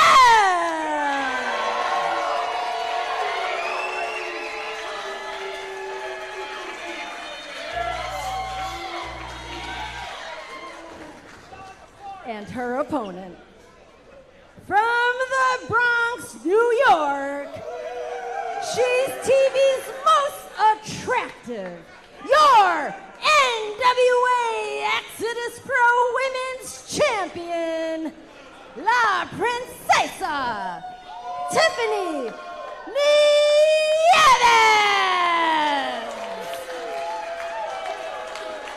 This match is so important, gentlemen. It will set the tone for the women's division here at Exodus Pro. And I already expected nothing less than a barn burner, but the intensity in the eyes of both challenger and champion in these moments right here leading up to this match, you've seen it. Look at the emotion on the face of Marty Bell, and now maybe that is Marty Bell's second biggest challenge tonight, besides having to defeat Tiffany Nieves, is channeling that emotion, moving it to the side so that she can focus, because otherwise Tiffany makes this another successful title defense, and who knows if another 10 years goes by before Marty Bell comes back home again. It's just so personal. They're both from New York. They're both from the Caribbean. There's just so much at stake with this match here. It has no choice to let emotion boil over. I just hope they can keep it under control, or if they can't, I hope it turns out to be a good match for it. Tiffany's right. La Princesa is right. The selfish veteran needs to take a hike. This is Tiffany Nieves' hometown now. In fact, wherever La Princesa goes, that's her home. Crowd split, as we've seen, even with some less than desirable tactics. Tiffany has gained a fan base here through her defense of the title time and time again against a wide variety of challengers. So a very interesting dynamic here in our first championship match of the evening. I'm sorry, gentlemen, could you tell me whom has also been the NWA Exodus Women's Champion besides La Princesa Tiffany Davis? I'm curious. Obviously, you know that there is no other answer to that question. Nobody. Solo, the only one. See, I speak a little Spanish myself. Indeed, Tiffany, the first and only champion. Marty Bell looking to etch her name into history multiple ways, not only becoming the second ever Exodus Women's Champion, but also the first ever Dominican female to win any championship recognized in the National Wrestling Alliance, and that history goes back over 100 years. And that women's tag team title that of the NWA that Tiffany Nieves now possesses. I was there. I was calling it when Marty Bell won it at NWA Powerrr. So how does she feel? Probably in her mind, the punch to the soul that has to be, as you see the collar and elbow tie up, seeing Tiffany Nieves with both titles. Marty Bell, headlock takeover in the center of the ring, trying to use her size as Marty Bell clearly a bit thicker and stronger. Lower center of gravity. She's going to use that strength to her advantage, as she did right there. And before you saw Tiffany kind of grab at the hair, she is just so conniving, so manipulative. I wouldn't be surprised if she found another valet in the crowd ready to ride her coattails. Timmy, I think that might be your next calling if you How are down about for it. that? Each one a step ahead of the other one now. They run past each other, these two, like a bull in a china shop, and down goes Tiffany again. You brought up a point earlier, Stefan, about the things these two women share in common, and I don't think they want to admit it, but there are a lot of similarities. The year difference, the experience difference comes into play, but both of them from New York, like you said, both of them want to be the woman, the figurehead, if you will, of NWA women's wrestling. And take a look. Tiffany just seems off tonight without Blake Banks being here. That's a safety net, a security blanket. An emotional support dog. Yeah, exactly. He fetches and runs for her and also does her dirty work. And tonight, Tiffany's out there alone, and Marty, look at her, taking no shorts, no losses. Marty is here to win this championship tonight. And again, when your ecosystem is off, everything else is going to be off. She's down a person. It's usually just those two. So she's out here by herself. She can't feel right. You spend your whole career with someone by your side, and you're finally there solo. What are you going to do? Tiffany now outside the ring, using the champion's advantage here several times now, slowing the momentum of Marty Bell. It's one of the oldest tricks in the playbook of a veteran professional wrestler. As Marty Bell, tired of waiting, she's going to go get Tiffany and bring her back in. Oh, there's a mistake. Grabbing that shoulder does Tiffany La Princesa with the single arm DDT. Indeed. That was the opportunity, the window of opportunity slightly ajar, and look for Tiffany Nieves to pounce. In certain regions, they call that divorce court because it doesn't just separate the shoulder, it completely severs the relationship. And now Tiffany putting the pressure on the shoulder. A bad wing is a bad place to start. So early challenging in this match for Marty Bell. Marty Bell, though, able to fire back. I thought maybe the emotional toll as you hear this Cleveland crowd coming alive, split almost down the middle. I thought maybe the emotional toll, the sentimentality of Marty Bell may come to her disadvantage. But it looks like Tiffany Nieves, out of her element, as you said earlier, has finally gained the upper hand over the challenge. Well, there's something primal coming out of Tiffany right here because, again, she's out of her element. She doesn't have a partner in crime at a certain point. When you're in that situation, you're just fighting. You're not competing. You're just fighting at that point, and you can see it in her eyes. Think about Tiffany Nieves. She knows how good she is. And she is just here to remind the world of that plain and simple fact. So is this what that 3-hour conversation was earlier? I saw you all afternoon talking to Tiffany. Clearly now we know what you guys are talking about. None of your business. That's what it is. It's the lateral press, only a 1 count on Marty Bell, and I hate to say it, but it's going to take a lot more than that to put away the young veteran in Marty Bell. Yeah, this match is nowhere close to over. These girls are in the very beginning stages of what should be a classic battle here for the NWA Midwest Women's Championship. And just the way they're fighting, you can just tell that this is like a grudge match. The foot to the face, the hair pulling at the beginning of the match right here. There's no love lost, obviously, but they continue to just lay into each other. It's disgusting, but I love to see it. Look at that, hooking that hammerlock into that middle turnbuckle. Marty Bell with that injured shoulder that was taken apart earlier by that divorce court arm drape over the top rope of Tiffany Nieves.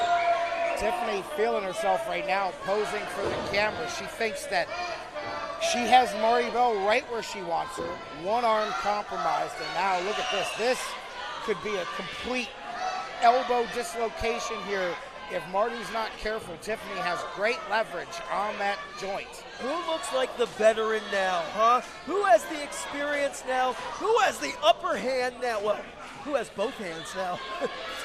Real it's funny. Tiffany Nieves. Comedian over here, All Stefan. right, you sound just as cocky as your girl over there, but I got a feeling the tides can turn in a second. I would think you would know that, being a veteran like yourself, Tinny.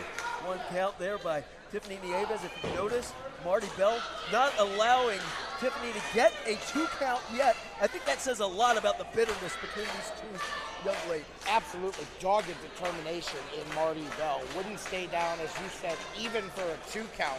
And now a modified seated full Nelson as Tiffany puts the pressure on both shoulder joints simultaneously. But Marty forces her way back up now. Tiffany fights back, Marty alive, right back to the arm. This time, a knee to the shoulder joint, and I don't know how much more Marty Bell's shoulder can take here. Referee Nate Pierce might want to get in here and check on the condition and the situation of this arm. Now, as much as I'd hate to admit it, it looks like this match has been entirely one-sided, almost the entire match in Nieves' favor. Oh, no! Hyperextending that left arm does Tiffany Nieves, and she has the bridge, J-Rock. Prime real estate for the submission. It looks like the women's champ on the edge of retention. And J-Rock, for a match to be so, like, one-sided, it seems like Marty's been fighting for her life the entire match. How do you come back from a match that literally 2/3 of it, you're fighting for your life? I'll answer that, you don't. To be honest, as a competitor in the ring, when you suffer an injury, now we get hurt all the time. When you suffer an injury during a match, there's a period where you're just holding yourself together, trying to get the nauseousness out of your stomach and enable yourself to do just that and come back. But here's the thing, every offensive maneuver for Marty is going to hurt her shoulder as well. She's going to need to take advantage quickly of this momentum if she wants to win this match, Marty Bell. Marty Bell, like a one-armed woman in a fist fight, quite literally. Pretty Boy's move with the knockout punch earlier. Marty Bell doing her best smooth impersonation right there. Big punch, big shot to the corner. Hip attack now. Tiffany in the corner. Here's a second one. Gaining speed, gaining momentum. Marty Bell is absolutely on fire here. Can she finish off Tiffany? Double knee to the chest. Pulls Tiffany out by the leg. Hooks her now. Can't hook that leg though, can she, with that left arm? And Tiffany Nieves bridging out on the 2 count. Great point, Timmy Baltimore. If you look on the screen in the cover attempt, Marty hurt herself again trying to use the injured arm to hook the leg. We have to see what she can even do with it. You can see that arm off to the side now. The pedigree, Marty Bell's finisher for years now. She can't even get the underhook to it. No dice, so can open a pin. Jackknife Tiffany pulling it out, trying to get this thing over. She felt it slipping away for just a second. Did Tiffany. Now, spine buster, cloverleaf. Tiffany's locked this in. She's gotten submissions across the country with this hold before. Submission after submission. Victory after victory. Tap out after tap out. Nobody gets out of the cloverleaf. The royal seat. Listen to the crowd, Stefan. You can feel it, the energy in the building. Willing Marty to the rope. You can see the pain on Marty's face. Can she get the rope? And she does. And that's the thing about a Cleveland crowd. I know we say she was only here for a few years, but once you're a Clevelander, you are going to be a part of that Cleveland ecosystem, that blood, for your entire life, and they think you just willed her to stay alive in this fight. Look at the frustration come out of Tiffany. There's no wrestling there. There's no holds. There's no kicks. It's just punches and attacks. The anger coming out of the pores of the women's champion, Tiffany Nieves. Blood in the water, hatred in the veins. Wait, hold on. Look at here. What do we? Oh! She just spit in her hand. What? She just spit in her hand and then smacked her across the face. The disrespect. You do not do that. You do not put your bodily fluids on You someone. don't do that in the ring. You don't do that on the streets. Hey, Marty Bell is about to let Tiffany know about herself. Returns in kind, but not kindly does Marty Bell. No, and I think Marty Bell just realized that at this point, she doesn't care, so guess what? I don't care. And the gloves are off now, and things are about to get really, really real. Marty Bell swung with intent, misses the clothesline. Schoolboy by Tiffany, 2 count. Marty kicks out, uses the power in that lower body now, duck under. Tiffany goes for eat the feet again, hits it. Marty back in the corner. Can Tiffany finish this thing off? Both women in the latter stages of this match now. Schoolboy, Marty's chance to try to win. Hooks the legs, and she does! Get out of here! Here is your winner and new Exodus Pro Women's Champion, Marty Bell.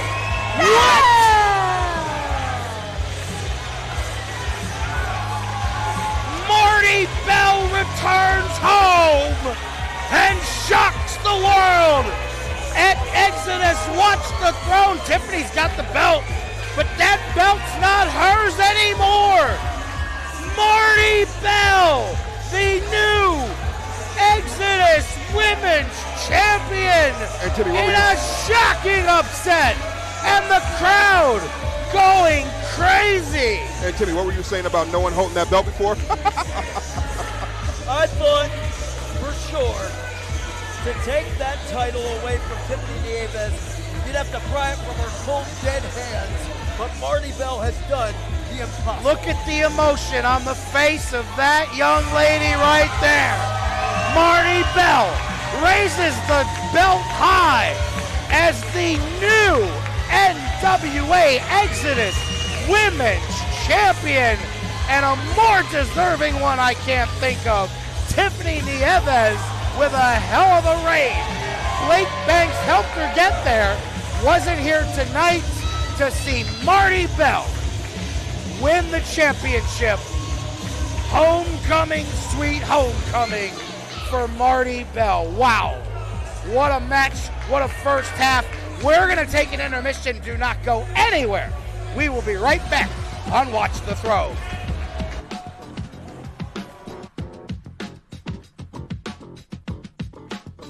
Let me show you something.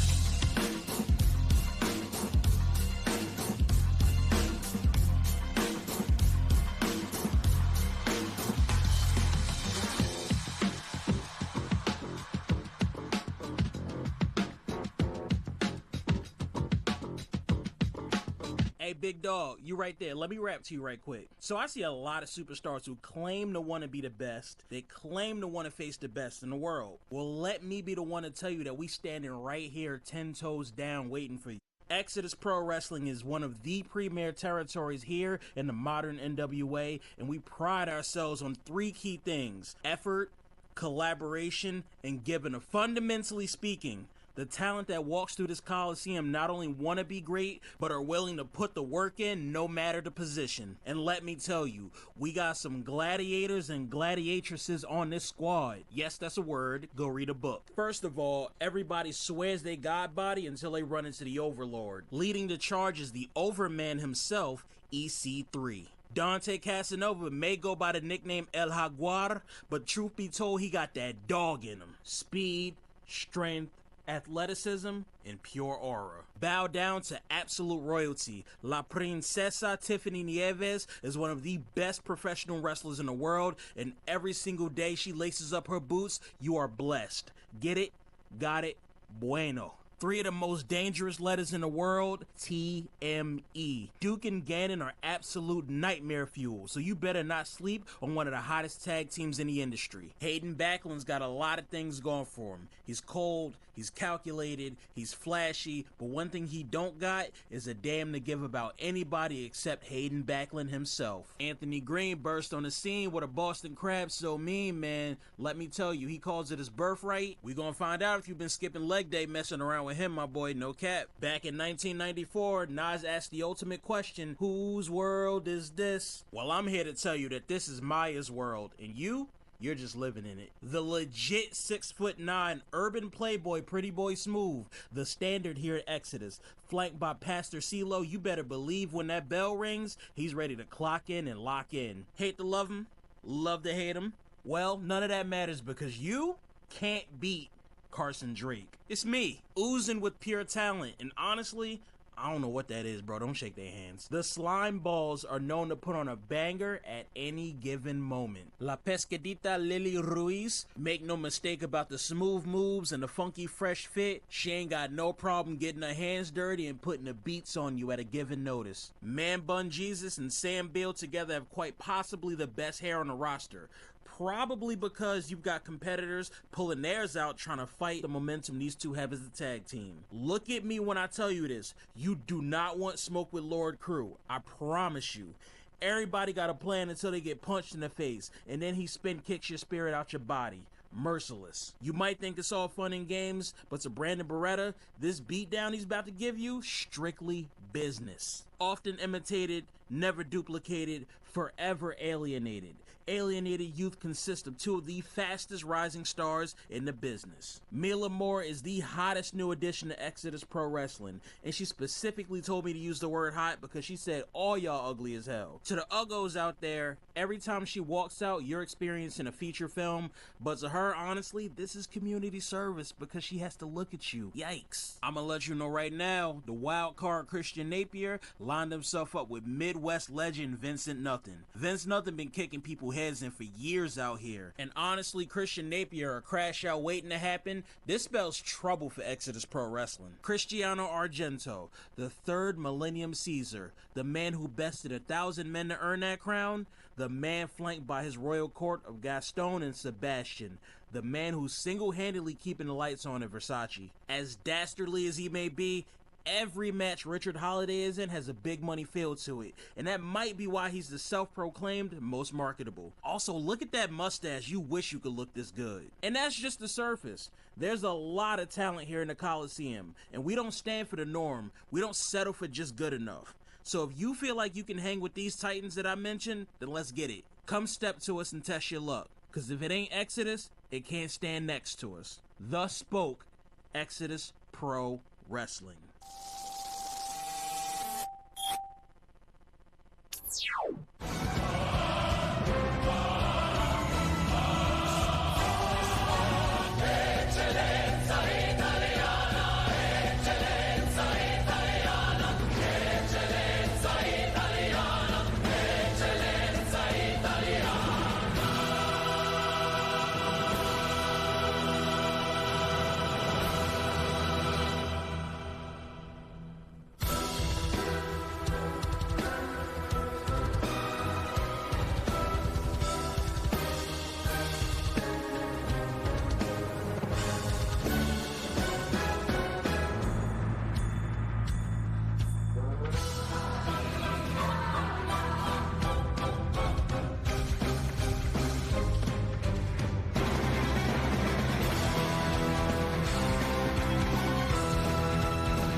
It's me, Carson Drake. Woo! It's me. It's him.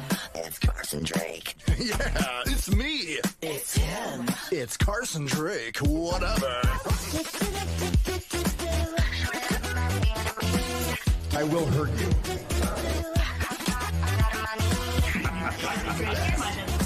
You're also an acquaintance.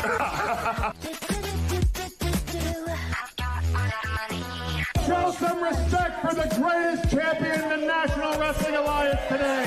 Trust fund, everybody wants some. Hedge fund, trust fund, everybody wants some. Hedge fund, trust fund, everybody wants some. It would be better if it was called XO Me.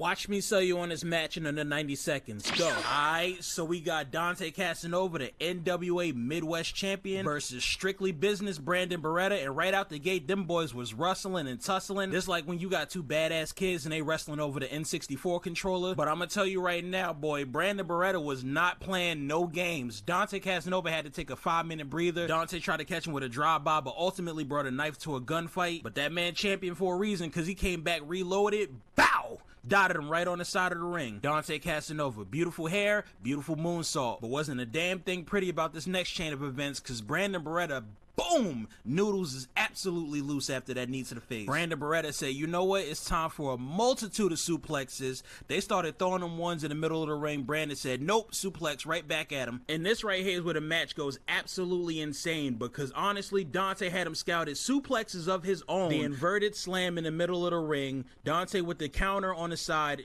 ultimately grabs his head, slams that boy down like he paddling a basketball, dribbling like Kyrie Irving. That boy was moving shifty on the side of that ring right now. The counter ultimately hits him with a knee on the side. This is absolutely incredible. The twisting power slam, bro. What the... And I'm gonna stop the match right here. If you want to check out the rest of this, please make sure you go to NWA's YouTube, watch this full card.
If you run, you're done. If you bleed, it's a pity. And I'm not trained to slime ball city.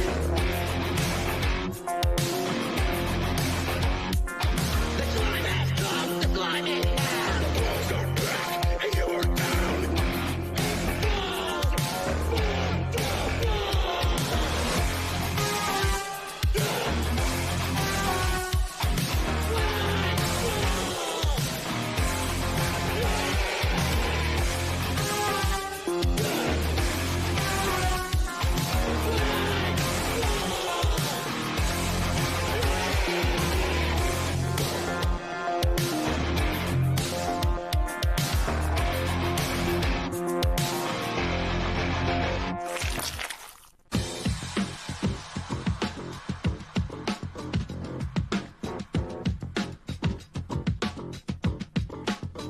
Let me show you something.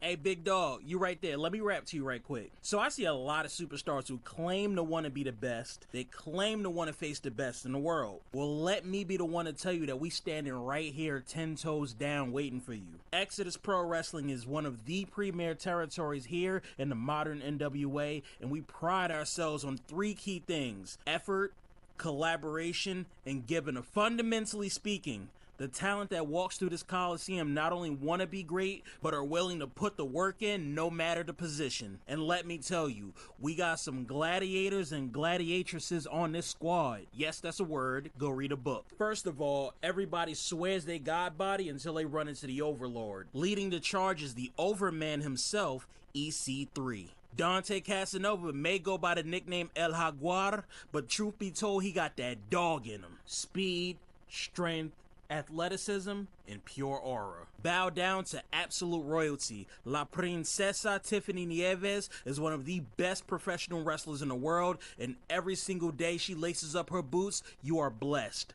Get it? Got it?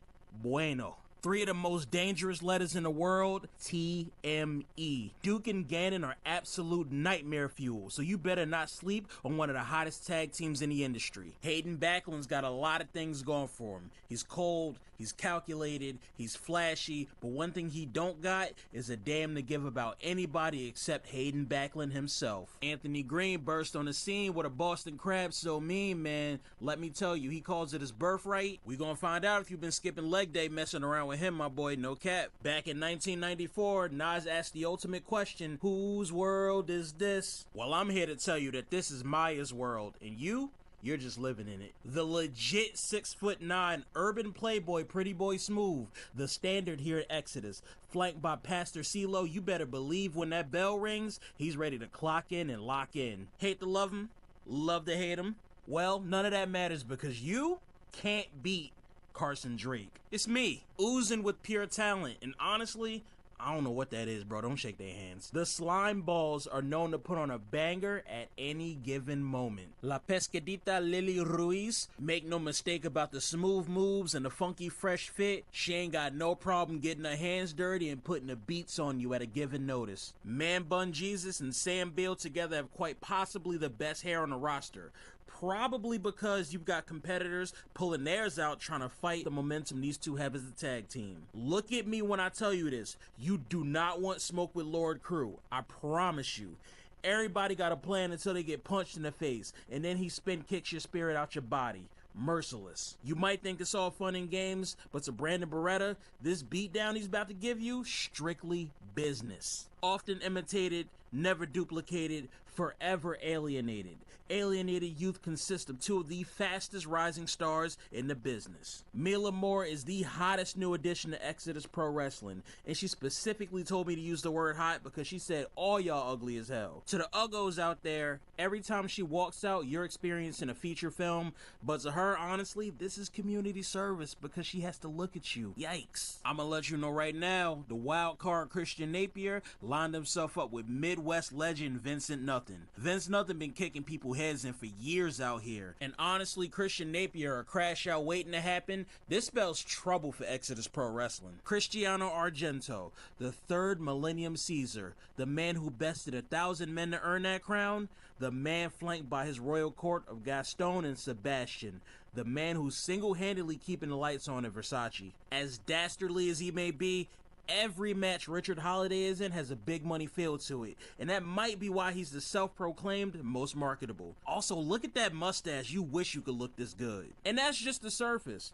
There's a lot of talent here in the Coliseum, and we don't stand for the norm. We don't settle for just good enough. So if you feel like you can hang with these titans that I mentioned, then let's get it. Come step to us and test your luck, because if it ain't Exodus, it can't stand next to us. Thus spoke Exodus Pro Wrestling.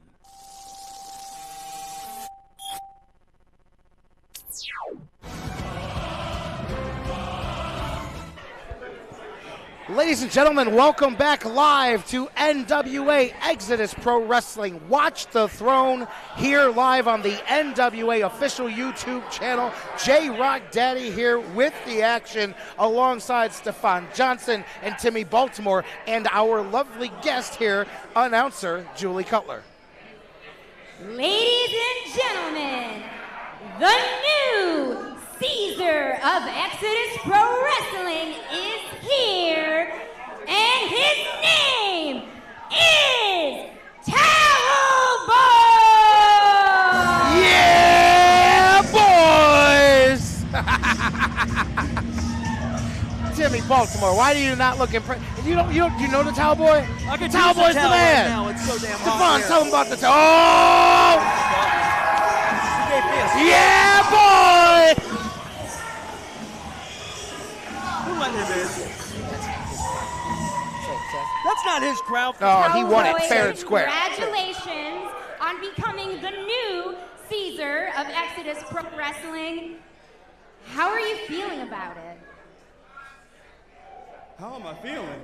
How's he feeling? How am I feeling? How's he feeling? It feels like. Uh-oh. Yeah, boy! You gotta love the energy of this guy. Smile, Timmy. This is a party. Caesar, what is your first decree as the new Caesar of Exodus Pro Wrestling? Oh, this will be good. This will be good. Common thief. For my first degree of being Caesar of Exodus Pro Wrestling is the following. What's he got? What's he got? You can tell! He's passing out towels. What a benevolent saint here. Probably just stole- passing out. You just said you were hot. Don't you want a towel, Timmy? Probably stole those too. Yeah, that right there And is what? one delusional madman wrapped up in satin and silk. Cristiano Argento. There's a thin line between brilliance and insanity. And I'll tell you this, Christian walks that line like royalty. I gotta say, I don't like the guy, but He had a Roman-themed night. He won a Roman-themed The following contest is scheduled for one fall. Introducing first, hailing from Italy, he is Italian excellence, Cristiano Argento. This man believed that he embodied and channeled and became the Caesar of Exodus Pro. Look at it, new threads here tonight. Silk woven robe, diamond and gold lined jacket. This man has lost his mind. The Towel Boy has got a lot to do with that. What's wrong with investing in yourself, J-Rock? Feeling like a star, presenting like one, acting like one. Talking about looking like a star. Yeehaw, baby! His opponent from Dry Rock, Wyoming, is the leader of the Cowpoke Posse, Cowpoke Paul. Timmy Baltimore, meet Cowpoke Paul, my man. Yeehaw. Last show, Paul sat over here and did some commentary with us. I had a great time getting to know my man. These people love him. Look at him. He brings it from the ranch to the ring right here in Exodus Pro. And you can't really, how are you frowning your face at this guy? He has a rather unorthodox style, but he's a brawler and he loves to have a good time. Smile, Timmy. How am I frowning my face? My eyes work. That's how. What's he wearing? He's a cowboy. Yeah, he's half right. You are something else, Mr. Baltimore. Let me say this, Timmy Baltimore. I will go on record and say it. I'm pretty sure you are the only person in this entire building tonight that's not having fun and that doesn't love Cowpoke Paul. Yeehaw! I'm fine with that. It's not about fun, it's about business. We saw Strictly Business earlier. We saw Tiffany Nieves about her business. And let's see right now, Cowpoke Paul, it's about business. Clean break in the corner. Cristiano Argento wouldn't allow it, so Cowpoke Paul grabs the headlock. Now off the ropes, big tackle attempt. Down goes Argento. Paul's feeling it right now. Hits the ropes. Drop down, over the top. Here comes a hip toss attempt. No. Duck under, backslide, spin around, Cowpoke Paul. Wrist drag now, staying one step ahead. Big drop kick to the face. These boots were made for walking and drop kicking tonight. They ought to call him Slowpoke Paul the way he's moving, like molasses. Well, no Timmy, match for Cristiano. Well, Timmy, I don't think we're watching the same match because if we're looking at the same screen, I would say that Cowboy is on top right now. So he's moving just fast enough, I would think, right? Cheering for a man in baby blue tights, yellow tassels, You're wearing blue. cow print. You're wearing baby blue, Dan. Cheering for a man who's still a step ahead as Argento caught and flip. Ow, how about that? That'll turn your day upside down in a hurry. Cowpoke Paul's in trouble now. And look for the Caesar, Argento, to pick apart the scraps. He's not the Caesar, man. Towelboy is the Caesar. He's got the crown. He's a thief. That's what Towelboy is. Top buckle, middle buckle, bottom buckle. That's Excedrin headache number 12 for Cowpoke Paul tonight. Who's looking delusional now, J-Rock? Who's a crazy man now? Who's living in fantasy world now, my friend? Definitely still Cristiano Argento. Now, no one's really arguing the fact. We're not arguing the fact that Argento is talented, but we're arguing the fact that maybe his methods, maybe his ideology, maybe the way he does things isn't the best for the industry, and maybe having a guy like Cowboy hold the reign is best for business, best for the industry. His current method was that cravat that Paul breaks out of with the chin breaker. Now, do-si-do, a little rodeo maneuver. Argento a step ahead, boot to the face. Paul uses the momentum to hop up to the second rope. A yeehaw, and then, a diving arm drag. Cannot, a big backhand slice. You cannot undercount the Caesar. Lateral press by Cristiano Argento, indeed. 2 count, but Paul stays alive. He is not staying down that easily here tonight. Admit it. That was impressive out of Argento. Absolutely. That arm drag out of midair, just snatched Slowpoke Paul right out of midair. Head in the bottom buckle. What's good for the goose is good for the gander. Drop toe hold to the middle. Argento in trouble now. And I think people and the top, 3 for 3. See, I think people underestimate the Cowboy. You see the tassels, you see the cow printed leotard, and you forget this man grew up on the farm. This man is a brawler, and the way he is dissecting Argento right here is testament to it all. But he still likes to have a little fun. A face buster, a do-si-do. Paul with the bulldog. We've seen him win many matches, building momentum just like this. Cowpoke Paul feels that perhaps this is it. Look As at you this. Look on the screen. Names this move after his mom, the Bulldog. The do-si-do, and then big running bulldog. Yeehaw, Cowpoke Paul back to live action. Tornado DDT. Argento blocks it on the feet. Big back body drop. Both of these individuals showing their defensive skills. Very counter-based matchup we're witnessing. Giddy up. Here comes Cowpoke Paul. Good maneuver to slide out of the way. Argento rolls through. Feet on the ropes. Referee doesn't see it. And how about that? The strength and leverage. Here's your winner, Cristiano Argento! Cristiano Argento. Feet on the ropes. Cowboy ball had the momentum. Argento able to use that momentum, get one step ahead. And that madman right there, Argento, look at his eyes. And you see Argento there. I think he gets a cramp in his leg as he tries to stretch out on the lateral press. That's the guy you sing the praises of. That's the guy you want to hold the crown, to be your Caesar. Who wins like that, Timmy? Really? Really, Timmy? With your own eyes, the fun saw it, I saw it, you saw it. But it doesn't matter.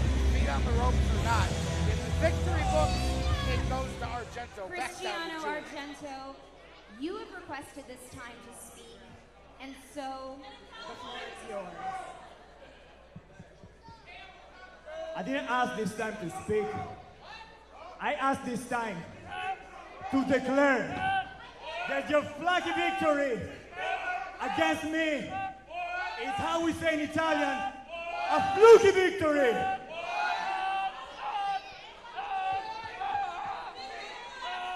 While you're standing there with the crown in your neck, you don't know what it means to be the Caesar.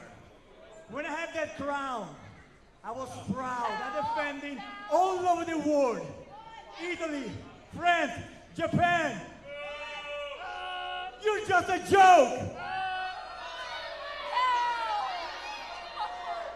You don't know how to take care of an empire because you don't have one. So, by the power of authority that I gave myself, I challenge you at the first ever Caesar's Revenge on October 11th at Exodus.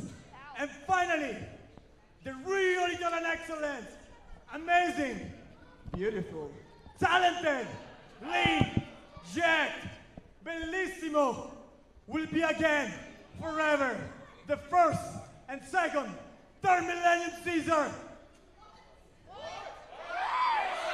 And I will rise again.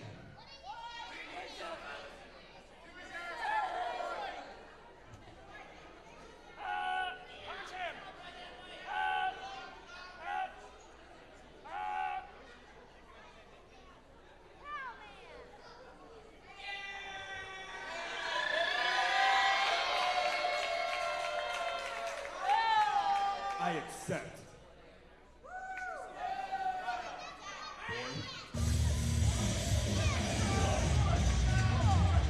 Well, there you hear it. Two big announcements come out of this, as now we know the next NWA Exodus Live event will be October 11th. It's appropriately named Exodus, and the first match just made official. Towel Boy takes on Cristiano Argento, apparently with the Caesar's crown in the balance. It'll be a short night for Cowboy. He'll be back to collect and change on the freeway once Argento's done with him. Good job, Julie. Julie Cutler handling the interviews.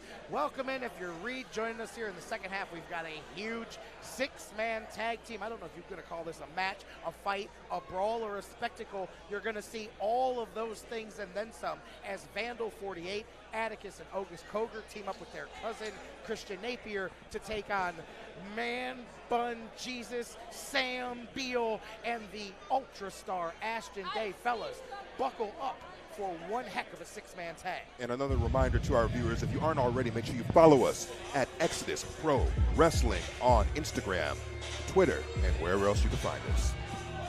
A lot of combustible elements in this matchup, a family affair, and also, oh my goodness, mind your P's and Q's, The following is a six-man tag team match scheduled for one fall. Introducing first, the team of Christian Napier, Atticus, and Otis Koger. They are Vandal 48! Let's give the Texas Chainsaw Massacre family freaking nightmares. You're not wrong. One of the most sick and twisted families currently, or maybe ever, in professional wrestling. The Coger brothers, Christian Napier, falls right off that same tree. Now here at Exodus Pro, for the first time seeing the three of them together. The Coger brothers and Napier bring a different type of violence everywhere they go. Something different. We've seen people all night long call their shot. Here's another match of guys going out here and grabbing opportunity by the throat. Now, let's see what happens when Sam Beal and Man Bun Jesus team up with this man. And their opponents, first from Cleveland, Ohio, the Ultra Star, Ashton Day. Ashton Day, one of the hottest young stars here in Exodus Pro. He's brushed greatness. He's had matches with EC3. He's had shots at championships. He's won a few matches, won a few feuds. Now he's embattled and embroiled in something with the Cogers, something he may not be ready for. His Luckily, these guys can help him out. Making their way from the bar and accompanied by the groovy Grizzlies. Man Bun Jesus, Permanent Sam Beal, and Steel J. So, another couple of mascots out here. What is going on? Those aren't mascots. Those are the groovy Grizzlies, man. Come on. MBJ. These guys have taken Exodus by storm. Not only the tag team division, but the hearts of these fans who absolutely love these two guys right here. And they pretty much feel the same way about Ashton Day. Look at him. Stefan, did you put something in J-Rock's drink? Is he seeing things? He's rooting for the damn Bears. Well, I mean, I know you're new here, Timmy, but you have to understand those Bears are as part of Exodus Pro Wrestling as Man Bun Jesus himself. I mean, you got to understand they come with the territory, Timmy. What kind of self-respected man calls himself Man Bun Jesus? MBJ and Sam Bill, I would put Dollar to Donuts are among, if not two of the most popular guys here on this roster. Crowd loves them, and they have become the #1 contender to the Exodus Tag Team Championship held by TME. We saw Gannon Jones Jr. earlier tonight, one half of those champions. Cobras, look at them. They don't care. They've drawn a line in the sand. They don't care about championships. They don't care about TME. They're going to fight, and fight they will. Ring that bell. Let's get it on, fellas. And I got to admit, there's something about Napier and the Cogers. I'm a big guy. I'm not afraid of much, but I feel like if I saw those guys walking down the same street headed my way, I'd probably cross the street. It's the definition of people you don't want to run into in a dark alley, or even one during the light of day, to be honest with you. The family that slays together stays together. You see that look in their eyes, that soulless, dead-eyed look, that 1,000-yard stare. They don't care. They value nothing but violence and carnage. They are agents of chaos. And if I were Man Bun Jesus, I'd watch it. NWA fans, Exodus fans, if you're new to the Coger brothers, you're going to see a different type of violence here. Is he biting his scalp? These guys are built differently. They think differently. They're like the people under the stairs and the Devil's Rejects and some great professional wrestlers all mixed together. And out come the Coger brothers. And Atticus may be the most dangerous of all, even though he's the smaller of the two. I just saw him bite the scalp of his opponent. And I mean, if that's your first move, I mean, it's going to be downhill from here, there? honestly. Ashton Day using wrestling, which is what you have to do. Although we talk about the spookiness and the violence, Cogers can wrestle too. Don't let them fool you. Atticus can go hold for hold with anybody, just the same. This will be a very interesting clash of styles here tonight. They can, but that doesn't mean they have to. That doesn't mean they will. The Cogers and Napier, they're going to try to win this one hook, crook, or by the book, and I doubt it'll be the last. Reversal off the ropes, drop down, leapfrog. Ashton Day showing his athleticism. Let's go of the arm drag, double chop, second arm drag and twist, and holds the arm bar. Ashton Day on fire to start this six-man tag. Pretty impressive out of the youngster Ashton Day. I'll give it to him. Nice hot white meat there. There's a tag. Sam Beal Wise move. More veteran than his years. Coger gets out of the way. Tags bigger. Otis in. Otis tackle. Nobody goes anywhere. Big slam like Hogan and the Giant. Sam Beal slams Otis Coger. And here comes Man Bun Jesus. Don't take the green blotter acid, Man Bun Jesus. Assisted pop-up splash. 1 count. Only a 1 count. Otis Coger out very quickly to start this match. That might be the first time I ever saw someone use their partner as a weapon, but I mean, that's the innovation you see here at Exodus Pro Wrestling, I guess. I have a feeling in this 6-man tag, you're going to see several things you may not see traditionally in wrestling. There's a satellite head scissors by MBJ, and down goes Christian Napier. And don't be fooled either. MBJ, very athletic, very vertically dominant for that type of size he's bringing. It's your execute up, blindsided. Atticus Kruger did. No rules, no loyalty, just to each other. And Napier, the youngest of the bunch, but quickly picking up where his cousins had left off, and now a triple team in the corner. It's a feeding frenzy. Beal and Man Bun know better than this. Distracting the referee. It's a textbook tag team wrestling tactic by the Cogers and Christian Napier. It's not their fault that that Man Bun Jesus' partner and Man Bun are distracting the ref and allowing the Cougars to pounce and capitalize. They can't control what they do. Out of the way, Astra Day dives to 10. Here comes Man Bun Jesus. The team of Man Bun Jesus, Sam Beal, and Astra Day trying to stay a step ahead of the Cobras and Christian Napier in the early goings of this match. Atticus to the corner. Here comes MBJ. Napier in the ring makes the save with a flying kick right to the face. Man Bun Jesus knocked for a loop, and now Atticus Coger goes for the cover. Now the referee completely distracted. He's lost control, but also losing control is Man Bun Jesus as the Cogers now grab a hold of this match. And J-Rock, you saw that kick to the face. It seemed like his legs turned to jelly, Man Bun Jesus. What does it do to you when you get hit in the skull like that? Man Bun Jesus doesn't look like he has a prayer. He better start praying to Daddy because the Cogers are vicious. They are what you would call carnivores. See what you did there, Timmy Baltimore. Well played, well played.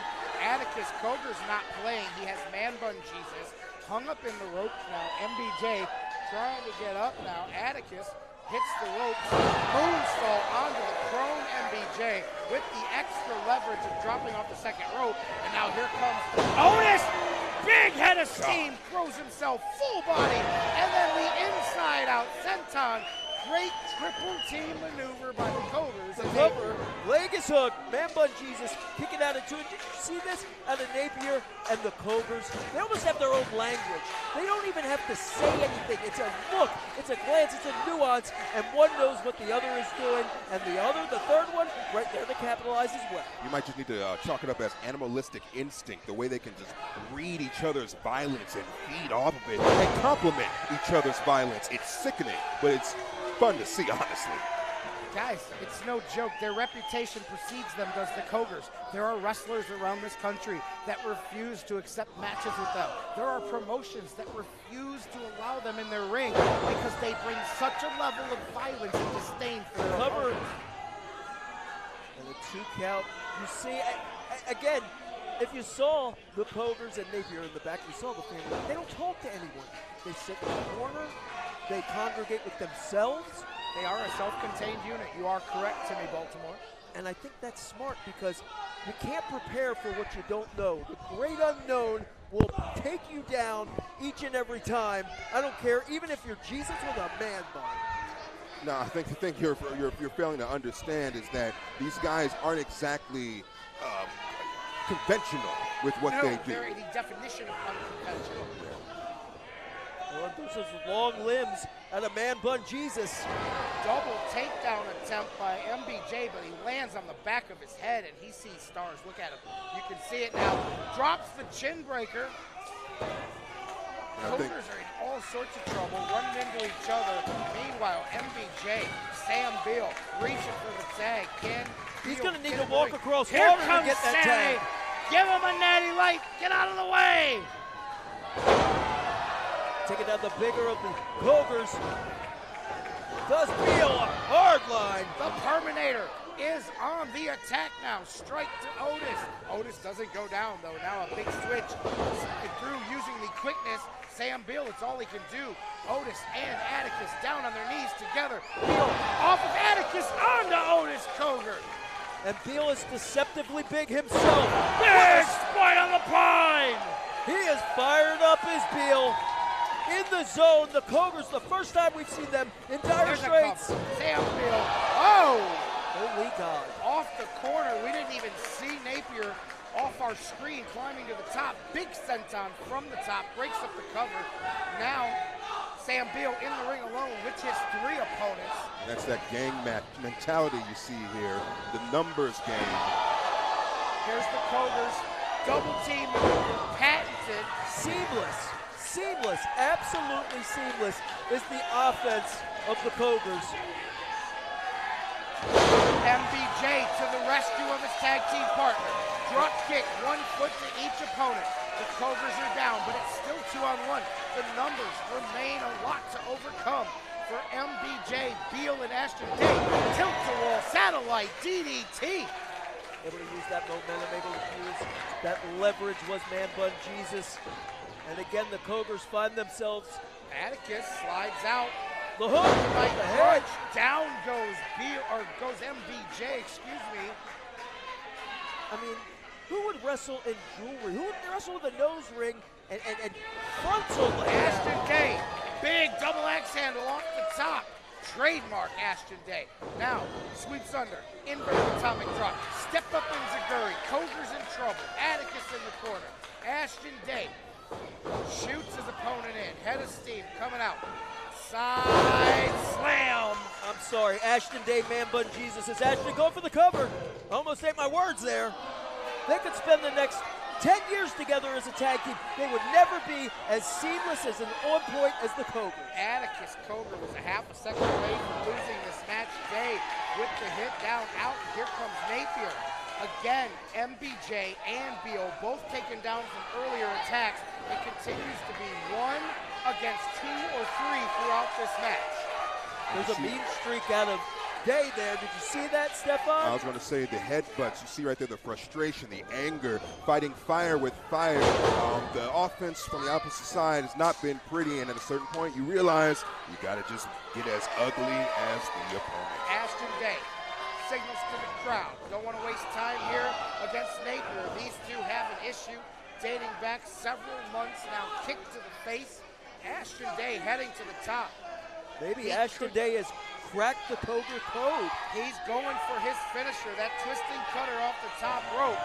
Atticus gets in the way. Ashton kicks him off now off the top.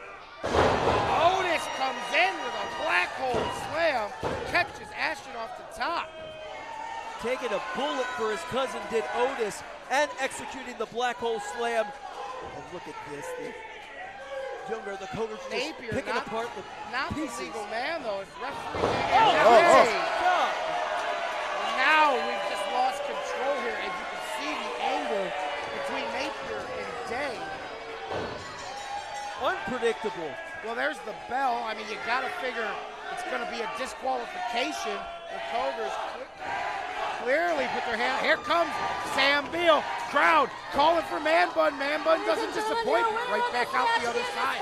Beal and Man Bun down. And now Ashton Day. Oh, this could be trouble. Ashton Day alone in the ring against 3 of the most. What is he doing? What is he doing, Atticus Coger? Those are meat skewers, Stefan. Those are meat skewers. What the hell? What are we about to watch? Someone needs to get in there and stop this. This is what you were referring to, Somebody get in the ring. Where are the officials at? They're about to maim this man. They're about to maim this guy. What? Not even God. Not even Man Bun Jesus can save Ashton Day. That is disgusting. Somebody stop these men.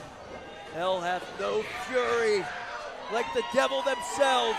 What the hell? And the official finally out here to do something. These guys high-fiving each other. How can you be happy after that? That's beyond injury. That's trying to maim somebody. Hey, that was pretty gruesome. That was pretty sick. Thank God for that towel right there, because There are literally dozens of meat skewers in the scalp of Ashton Day. Somebody get him some help. How about the Cougars? Not even going through the locker room. They don't care about the boys. You guys talk they don't about care it. about Hey, the roster. Get him some help, guys. They just took a powder, got in their freaking Buick outside, rolled down the road, and saw Cleveland the only way you want to see it, in the rearview mirror. And I got to say, like, we know these are all tough man competitors, but you don't do that to another human being. What do you even say? The crowd, standing ovation for what's left of Ashton Day. Medics taking him out. This is, there's the aftermath there in the ring. Look at these things. You know what that was, J-Rock? That was disgusting. You know what that was, Stephon? That was excessive. That was a statement. A statement to the entire NWA Exodus Pro locker room, to the entire wrestling world. The Cougars have arrived, and they are bringing violence to Exodus Pro like never before. Yeah, you can make statements. Hey, look, I've been in this business a long time, Ladies too. and but gentlemen, man. if we could just ask your attention for a brief moment.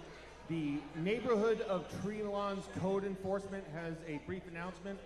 If you could all please silence your cell phones, clear your ears, shut your mouth, and look up here. Put the mayor of Debonair is here. The Director of Territory Development for the And NWA. all you half-wits, all you Cleveland fools, as I like to call you. Hey, man. You better button up and sit up straight when Aaron Stevens is out here, J-Rock. Stephon, act right. These guys. Oh, God. Oh, some of that got in my mouth. Oh. These guys are disgusting. What's Okay, that cut the smell? music! Cut the music! Cut the music! Cut the music! Shut up! No one wants to see you two. Let me tell you something. I'm the star here, so you guys just stand behind me where you belong because the money. What? Why are you two out here anyway?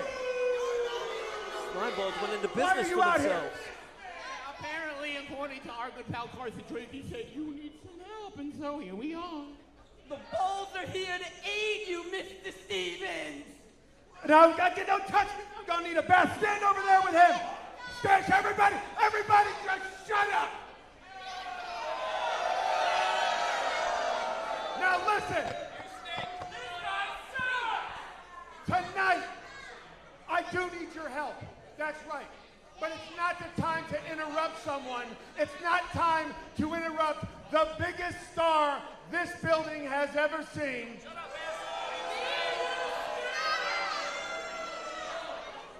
You should have told me in the back, but here's what I want you to do. Listen and listen very close. We all know that Carson Drake has a title shot anywhere, anytime. Could be tonight. Then again, it couldn't be.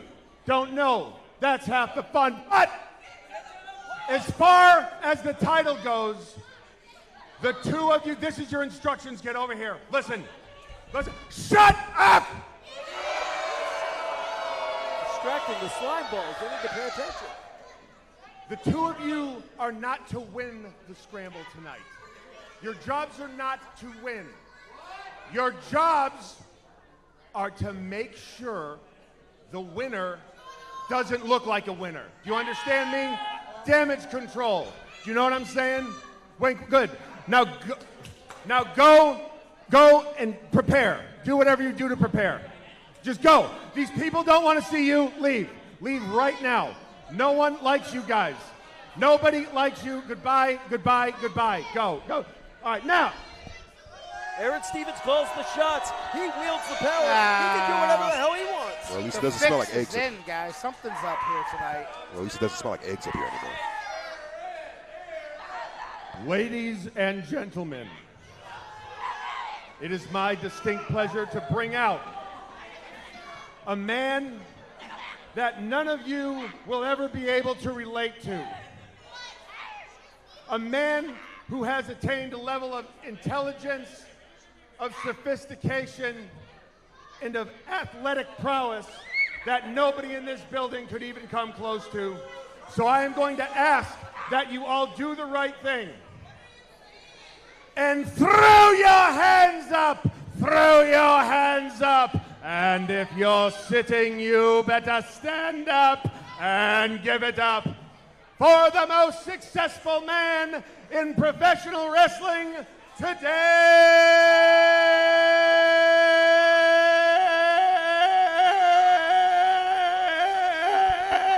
I've never met a man who loved his voice. Carson Drake! Oh, well, The young apprentice, maybe I spoke Carson too- Drake. I probably spoke too soon. He's one of our bosses, so whatever he says, right? So button up, act right. Act like you've been here before, This J-Rock. guy, he's gonna do his stupid thing. Hang on, watch this. Watch this, he's so cool.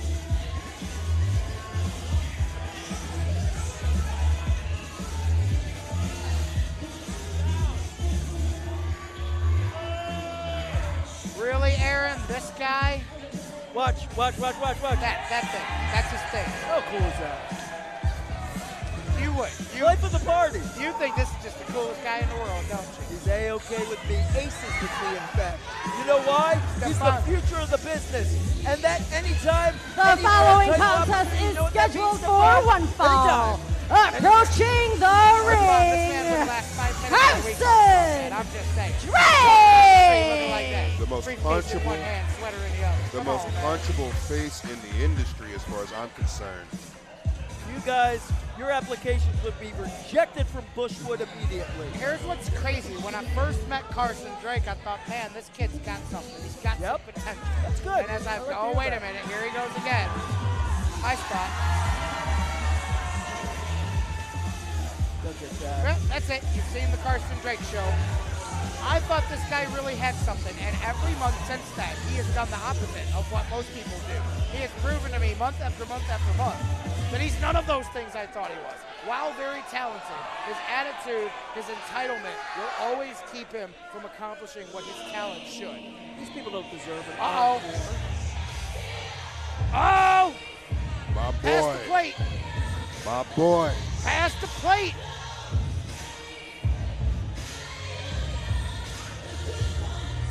Yes, Lord. And his opponent from the Church of Ceeloism, the good one, Pastor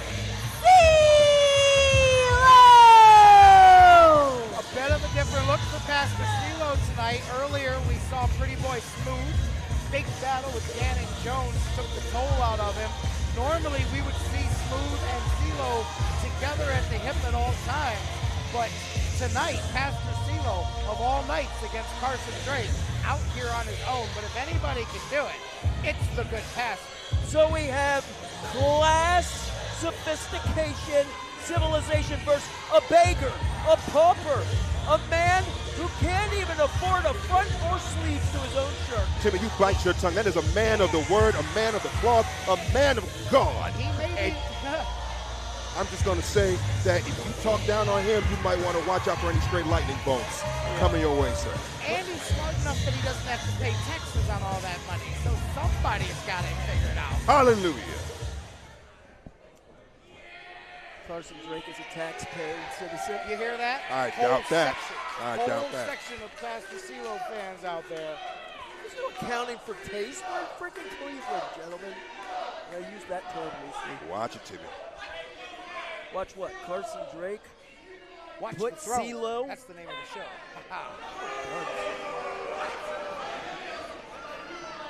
Carson Drake. Oh! He can take it to the streets. Wet. He's not soft.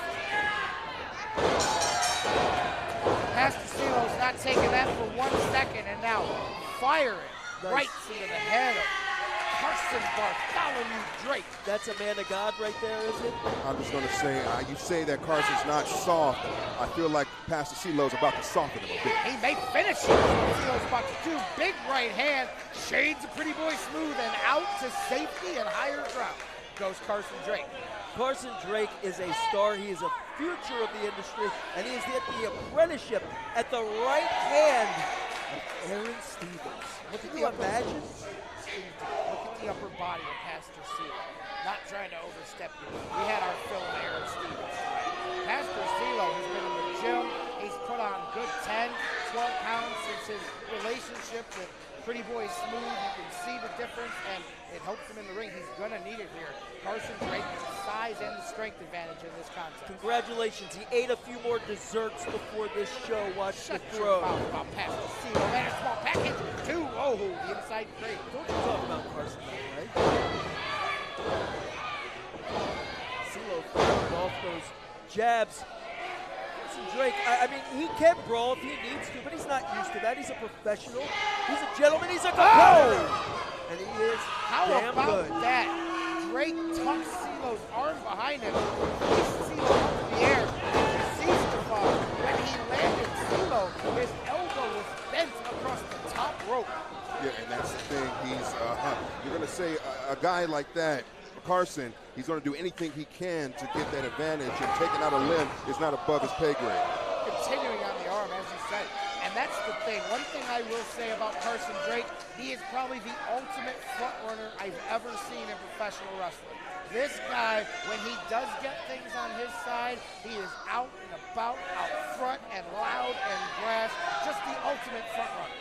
You know, I was at the preface last night here at NWA Exodus Pro. Carson Drake was kind enough. He was giving enough, philanthropic enough to stop by and see the youngsters. And you know what? He owns the room. Everybody turns their heads when Carson Drake runs.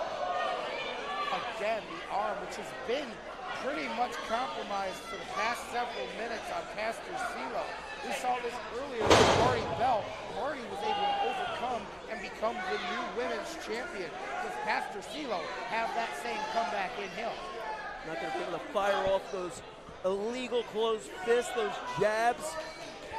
Not going to be able to try to knock the taste out of Carson Drake's mouth. Pastor Ceeo not going to be able to hold out that hand and beg for change, is he? Well, I mean, you got to understand, this is Pastor Ceelo's debut, singles debut in Exodus Pro Wrestling. Carson does this monthly, weekly, and for him to even be competing against him, you're not going to give him any credit. Well, it's about to be grand opening, grand closing, boys, because Carson Blake has found the weakness, exploited it, and it's only a matter of time. What about Carson Drake? What's he doing?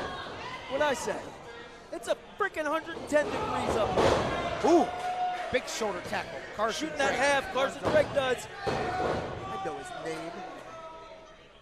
Trying to create division between myself and Aaron Stevens, the man I consider my boss. Okay? He's trying to sow the seeds of discord. No different than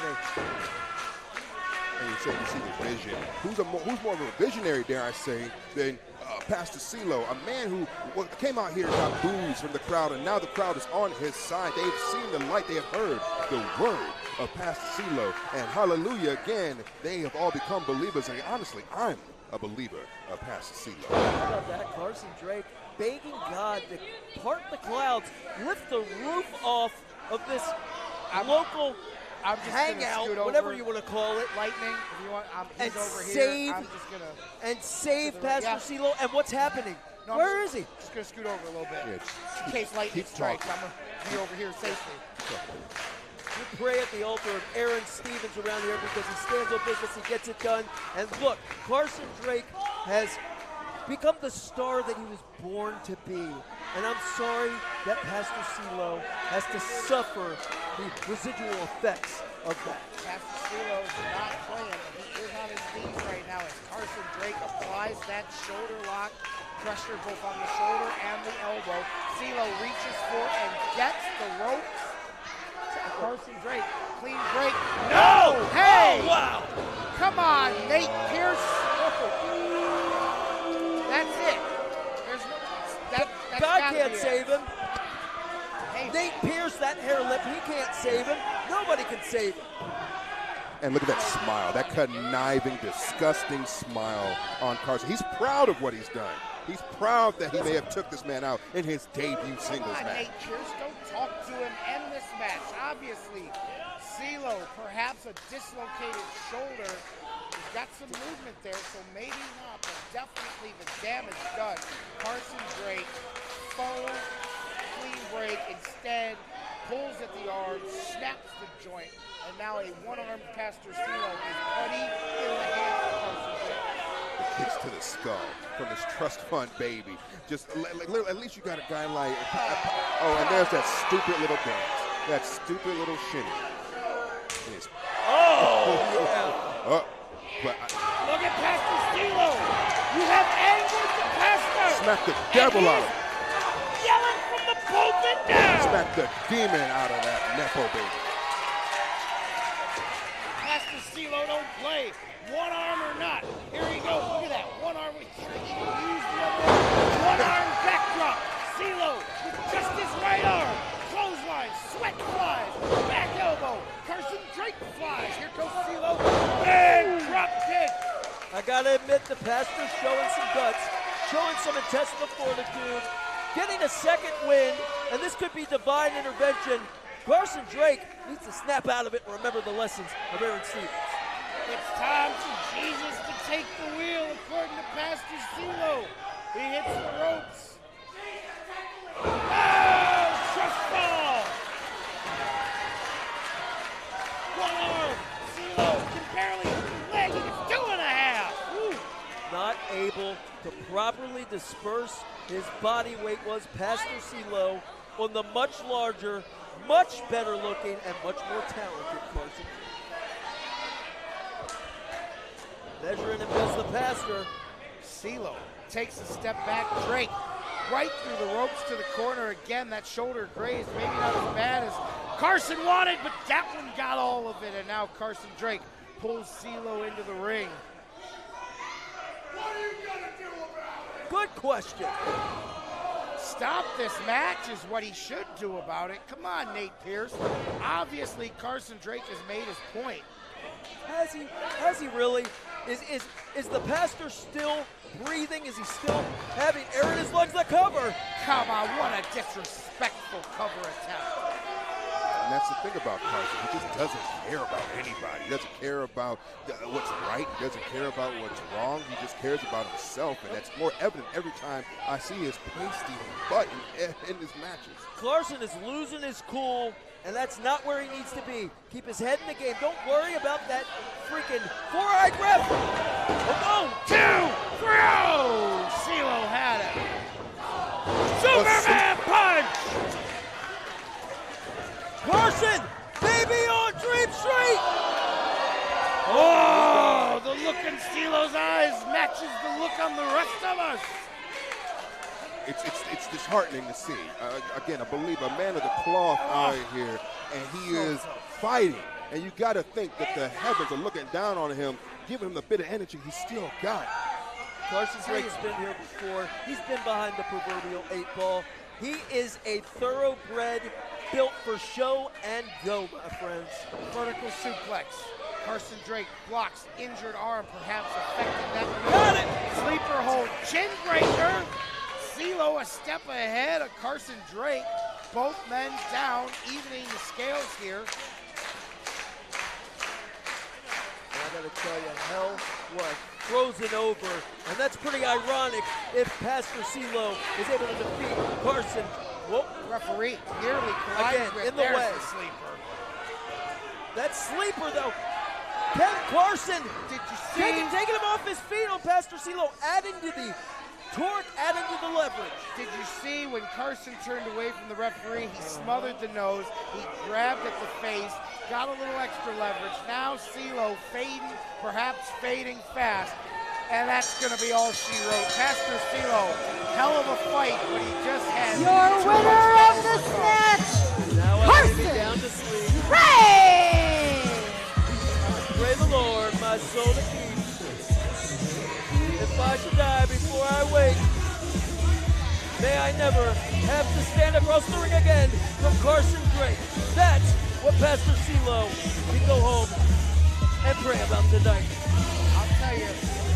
And just see the most deadly maneuver in all of sports and entertainment, in all of professional wrestling, the sleeper puts down the pastor anytime, anywhere. That's the briefcase that guarantees it for Carson Drake. Carson Drake gets the win, but hey, give it up one time for Pastor Ceeo. Again, theme of the night, guys are calling their shots. Guys are taking chances. Guys are making things happen. Kind of makes me wonder. Kind of makes me think. Oh boy. Business heading to the next level. EC3 is here. So cute. They talk to each other. Everybody is whole plate. He takes their shot. Well, these two gladiators in EC3. Ladies and gentlemen, please welcome the Sovereign Chief of Exodus Pro Wrestling, EC3!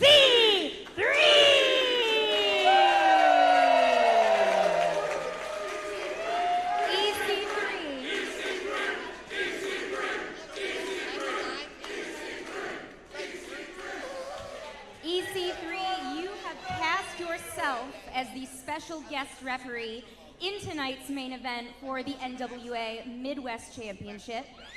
Given this decision, how do you foresee tonight's momentous title match unfolding?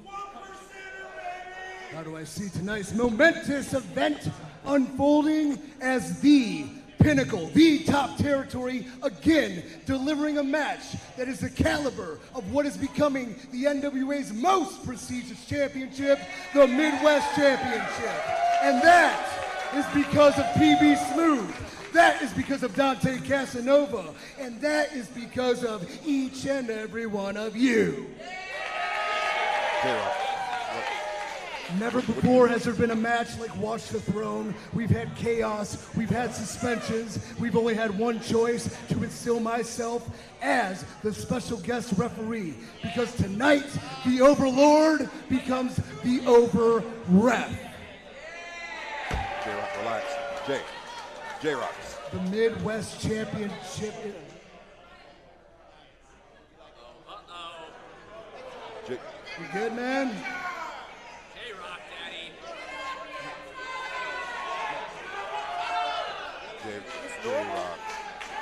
J-Rock, come sit down, J-Rock. Is this a thing he does? Not now. Not now, J-Rock. Ladies and gentlemen, the Big Daddy of Destruction, and my very first trainer, J-Rock.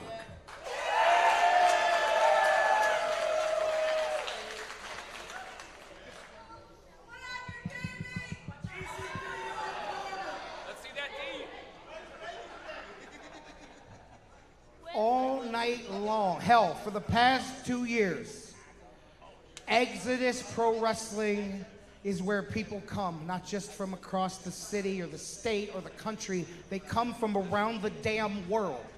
They grab opportunities. They seize their moments. Kind of like Rex Brody and I seized our moment and became the very first Exodus Tag Team Champions.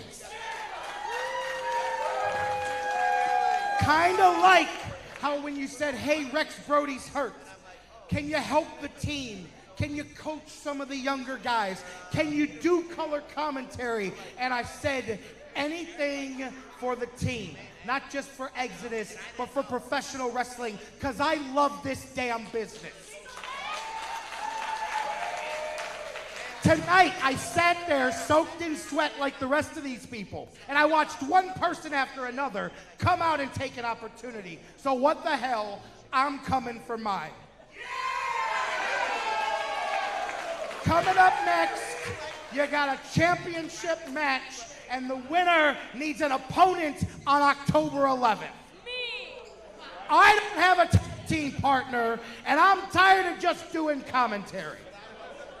So how about October 11th, I get whichever one of these guys wins, and I get my shot at the Midwest Championship.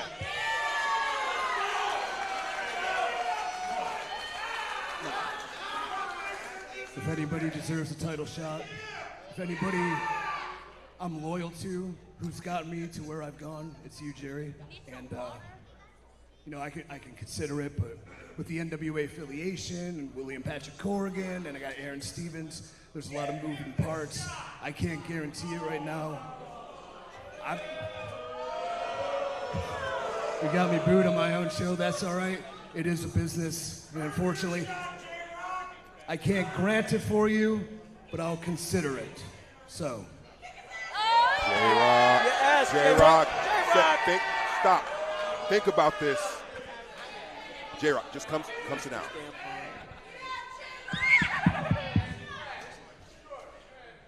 I don't think I made myself clear enough with what I just said. I'm not jumping bad. This is EC3.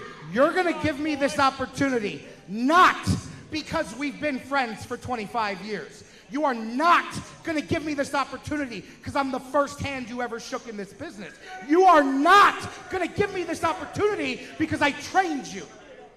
You're going to give me this opportunity because next week is 27 years that I have been in that ring kicking ass across this country. And guess what? I am better today than on any of those other 26 years that I've ever been. You're going to give me a shot at the winner because I know I may not be able to beat everybody on every night anymore. But I can beat anybody on one night, anytime. You're going to give me an opportunity because I know I can win. You're going to give me this opportunity because they know I can win.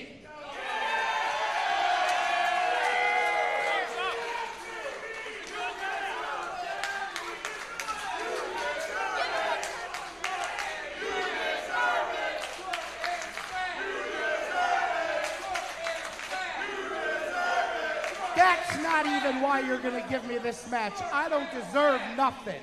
You're going to give me this match because you know I can win that belt.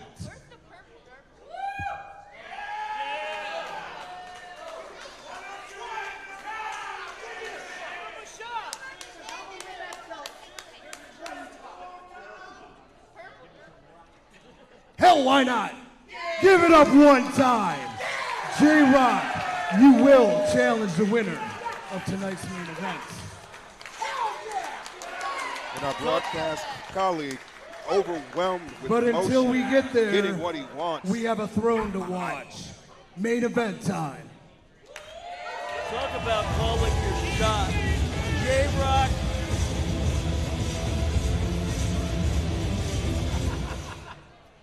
You've got mail.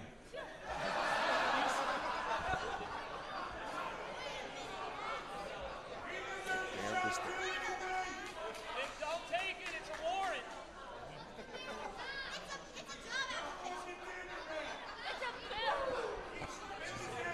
Well, I'm so sorry, guys. I know that was incredibly unprofessional.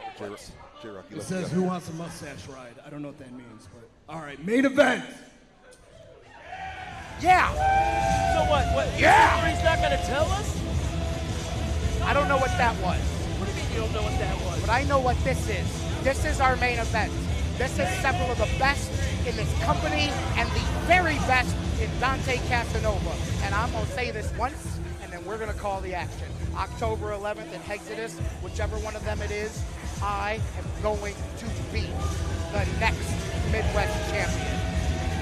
J-Rock, we can see the passion in your eyes. We can see how important this is. But honestly, please just never leave me alone. The following is the Watch the Throne match for the NWA Midwest Championship, scheduled for one fall. Introducing first, Lord Cruz.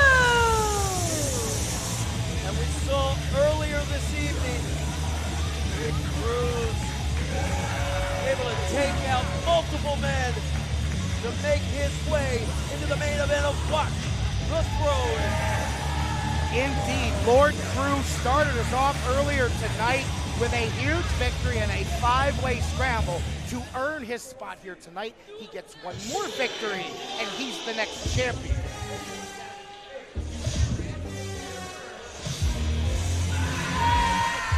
Oh, these guys again. Oh, God. Push him up. Guys. So gross. I mean, they're idiots, but they're great. They're also not here to win tonight, which is something that we learned earlier. Apparently, they are not to win this match on orders from Aaron Slime Stevens. time, They are Tommy here Rant to help and Carson Slime Drake. Ball Sage Chance.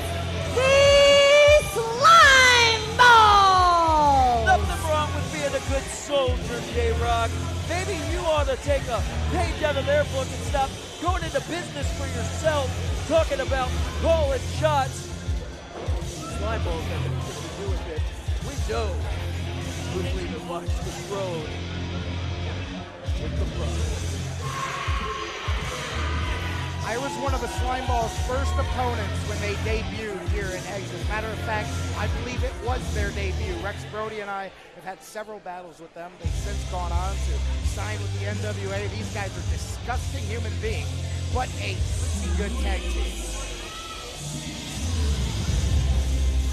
Next, from West Greenwich, Rhode Island, the victorious BRG, Brett Ryan Goslin. We heard from BRG earlier tonight. He called his shot, and he has a chance to live through it tonight. Can he walk in the doors and go from preface to the Midwest Championship? Because he has been given that golden ticket right here tonight. Let's find out. And the NWA Exodus Pro owner, let us not forget the man that you trained, EC3, there in the right, they call it down the middle. You're the first to wrestle the Slime Balls, you trained EC3. Did you also lay the foundation for this damn building, J-Rock? Not this one. This one. Coming out next, the final challenger. The next, from Cleveland, Ohio, Vincent Nothing! This guy takes the world by the throat wherever he goes. He's just a ball of muscle and just anger and aggression, and he takes it out in the ring. Wants nothing, takes everything. Violent, big, mean, and maybe the dark horse of this matchup. And why am I still holding the damn coat? What do I look like? The hell? And this is who they all await, and this is what it's all about.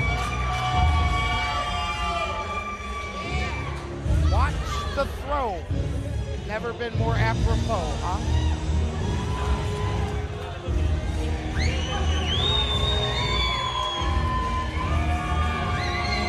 You talked about the Serengeti earlier, guys. That's the king of the jungle here in Exodus. I've said it before, this guy reminds me of a Marvel superhero. And Aura. from the Sun Pyramid in the Aztec ruins, he is the NWA Midwest Champion, Dante El Jaguar Casanova! Aura, the energy, the entrance, the presence. I've never seen anything quite like it in the industry. I'll give credit where credit is due. Sure, the guy looks like a star. He moves like a star. He's the NWA Midwest Champion. But that's what it's about. It's not about the pomp and circumstance, the outfits, the thrones. It's about those 3 plates of gold fastened to that leather strap. That dictates who's the man around here, plain and simple. The best part of my little pre-match ritual is no matter which one of these guys win, I have to stand across from them. There's no easy opponent in this one. Dante Casanova, Lord Crew, the Slime Balls collectively, BRG, and the wild card there's Vincent Nothing. Guys, buckle up, because we have a hell of a main event, and oh yeah, that guy, EC3, the special referee, who knows what can happen here tonight.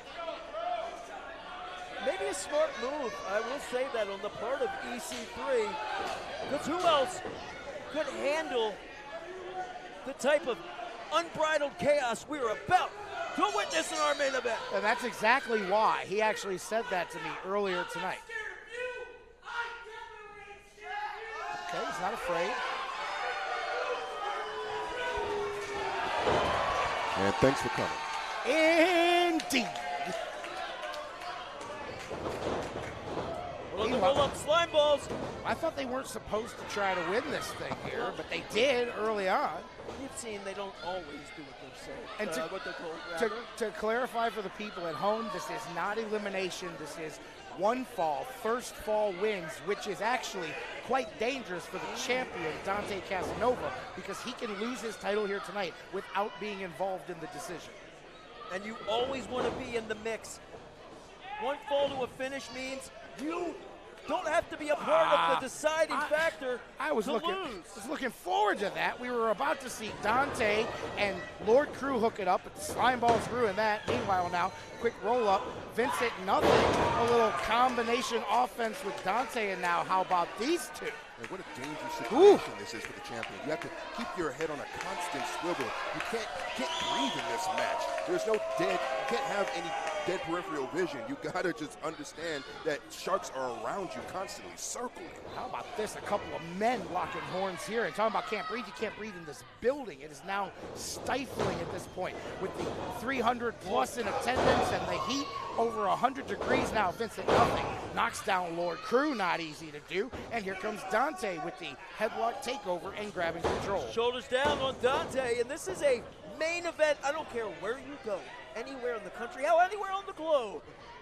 These two lock it up one-on-one, but we will not see that as the Aaron Stevens Agents of Chaos, the Slime Balls, interjecting themselves once again. Good job, boys. And that's a great turn, because that's exactly what they are in this match. You've seen it. They continue to pull wrestlers out of the ring. They're just out there being agents of chaos. Spoilers, if you will.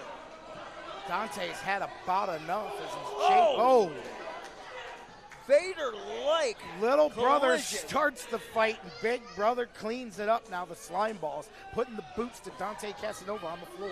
Somewhere in this building, Aaron Stevens is mildly pleased. Wheelbarrow roll through slam. Nice, unique tandem offense by the Slime Balls. Cover leg is hooked. Lord Crew in there to make the save.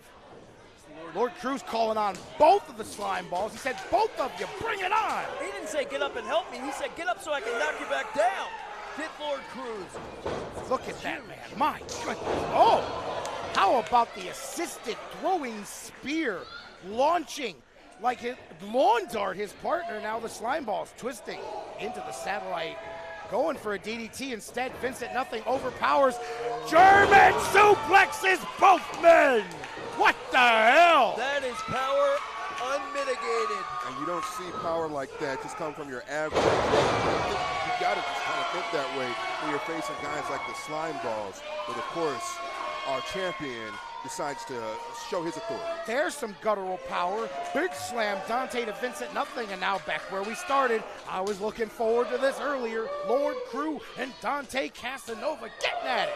If you notice, woo, there's a reason Dante Casanova. Oh, big kick. That would have been a new champion right there. There's the lariat attack. Both men down.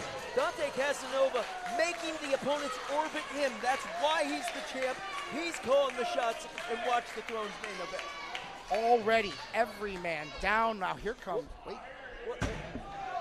BRG coming from the back with a chair. From what? He took the kick earlier. That is correct. Vincent Nothing cleaned his clock very early on.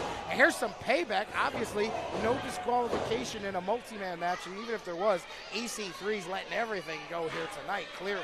thus far, EC3 not allowing himself to be a factor. Look Hasn't at the seen a strength. reason. Look at the strength. How about the poke in the eyes? Look at the cunning out of Goslin. Looking for the... Wow, that was very innovative. That snap. Fisherman's flex into the cover leg is great find. Ooh, Dante barely able to get that left shoulder off the canvas. Moss covered three-handed family credenza. Yes, that's actually the name of that move. And I don't meanwhile, have time for that. And I guess when you realize you're outgunned. Oh! Well, I was going to say when you realize you're outgunned physically, you bring another gun to the fight. But Lord Crew said, I don't care what gun you have. He brought a knife to a gunfight is what that Same. young man did. Absolutely. There's a tackle fighting through the ropes there. Speaking of guns, the hired guns, the hitmen for Aaron Stevens, like jackals, like scavengers, like hyenas, picking apart the scraps of the NWA Midwest champion.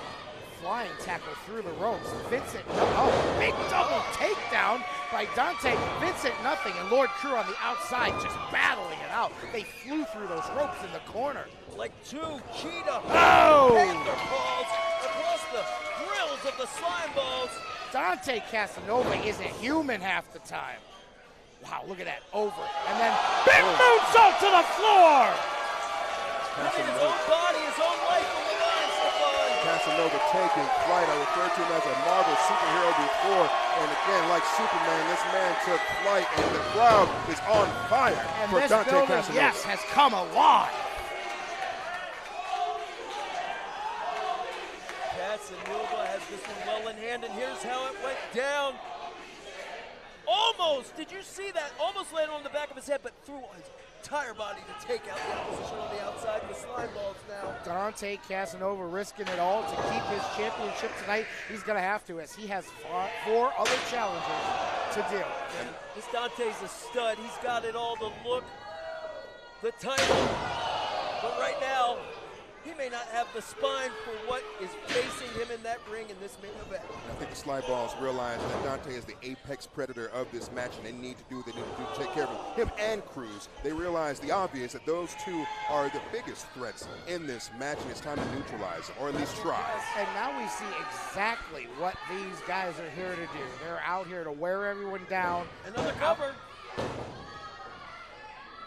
Vincent nothing, mildly annoyed with the slime balls here, but then goes right back to the attack on Lord Crew. I do believe Vincent nothing is smart enough to realize that he needs some help. Wait a minute, the slime balls trying to steal this match. That was ingenious. That was brilliant. That was not ingenious. That is completely, what a cowardly way out. Meanwhile, I thought they weren't supposed to try to win the match. Are you guys surprised that the Slime Balls are doing something like this?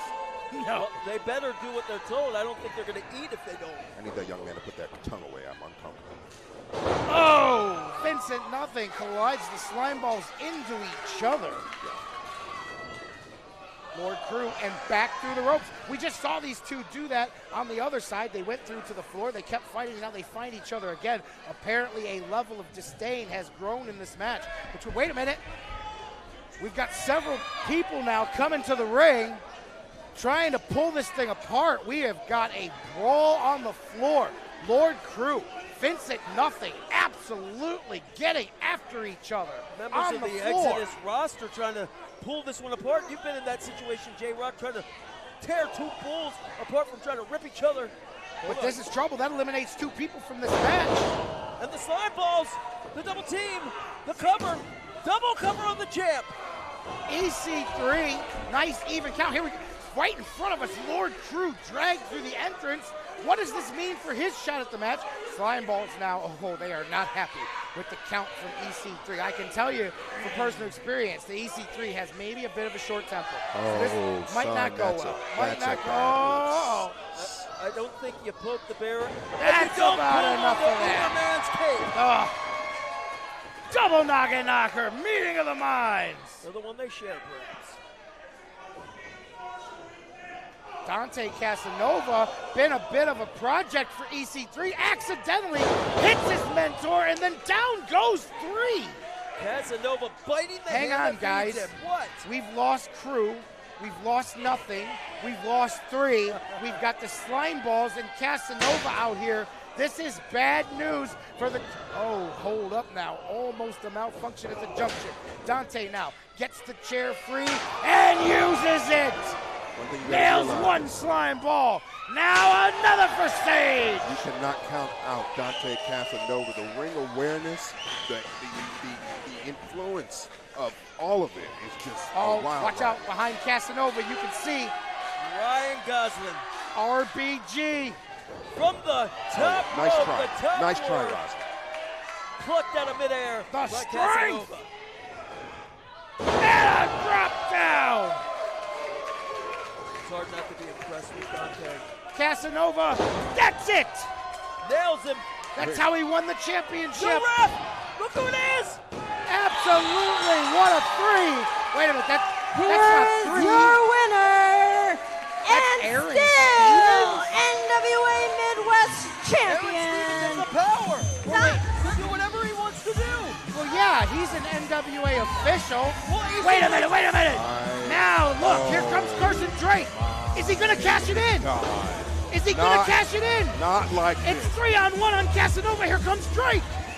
The machinations of a brilliant plan have come to fruition. Everybody's gone. Everybody's gone. Of Drake, course. he's about to cash it in. He's hit. Wait, that's an official. So this is official. As soon as he hands that to Julie, this thing's over. Anytime, Wait a minute. any place. That's what that EC3 means. just intercepted the case. Did he cash it in? We didn't hear the bell. I don't think that What was just official. happened? This is so confusing. Did he not catch? No, I don't Apparently, believe he did. it didn't get to the hands of the second. I don't know. I couldn't even follow what was going on with that. It's such a crazy sequence of events. EC3 saves the day. What looked like sure disaster. I'll tell you what happened. Carson Drake almost left Watch the Throne as the NWA Midwest champ. Every single time out here, closer and closer, Carson Drake. Meanwhile, there the group in front of us, foiled, back to the back, EC3, Dante Casanova. Let us not forget. EC3 now looks at the Midwest Championship. EC3 holding his chest, perhaps alluding to that elbow earlier in the matchup, inadvertent as it may have been. So who's the champ? It's Dante Casanova, right? Apparently so. I'll be damned. Well, there's your opponent, J-Rock. Yeah. Careful what you wish for, buddy. Yeah. Oh no, I got my work cut out for me. But I meant what I said. I can't beat everybody every night. But I can beat anybody one night. Yeah, well, you're going to need a horseshoe. You're going to need to roll the dice on the lucky number because at excellence, Dante Casanova for that NWA Northwest Championship. The crowd giving a well-deserved standing ovation to Dante Casanova. I am in the unlikely position of saying that is my opponent on October 11th as we present Exodus live on the NWA YouTube here from the tree lawn. Dante Casanova. I will see you there, sir. But we've got a hell of a night. Towel Boy, Cristiano Argento, TME back together. What are the ramifications of everything we've seen here tonight? All of that's coming your way, but how about tonight? From the very beginning with Jermaine Marbury to the brand new women's champion Marty Bell, all the way to the main event here tonight. And Dante Your winner and still NWA Midwest champion, Dante Casanova. We came this close to Aaron Stevens' plan coming together, Stefan, but standing tall, still your NWA Northwest champion. And now we have our broadcast colleague, J-Rock Daddy, staring down his next opponent. And I don't see a lick of fear in this brother's eyes. I'm not staring him down. I got a date with the gym. Give me 6 weeks. He's going to see my best. Meanwhile, We have had one hell of a night. As EC3 comes up the stage, I am J-Rock Daddy, and I am It's the hottest day of the year here in the tree lawn, and the hottest Uh-oh. man in the NWA Exodus, Dante Casanova, is slapping hands. Give it up for him. Yes.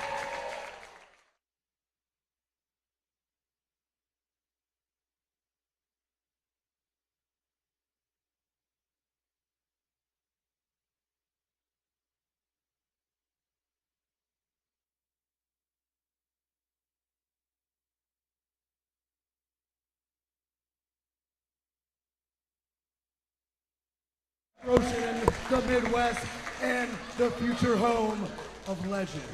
Thank you, guys.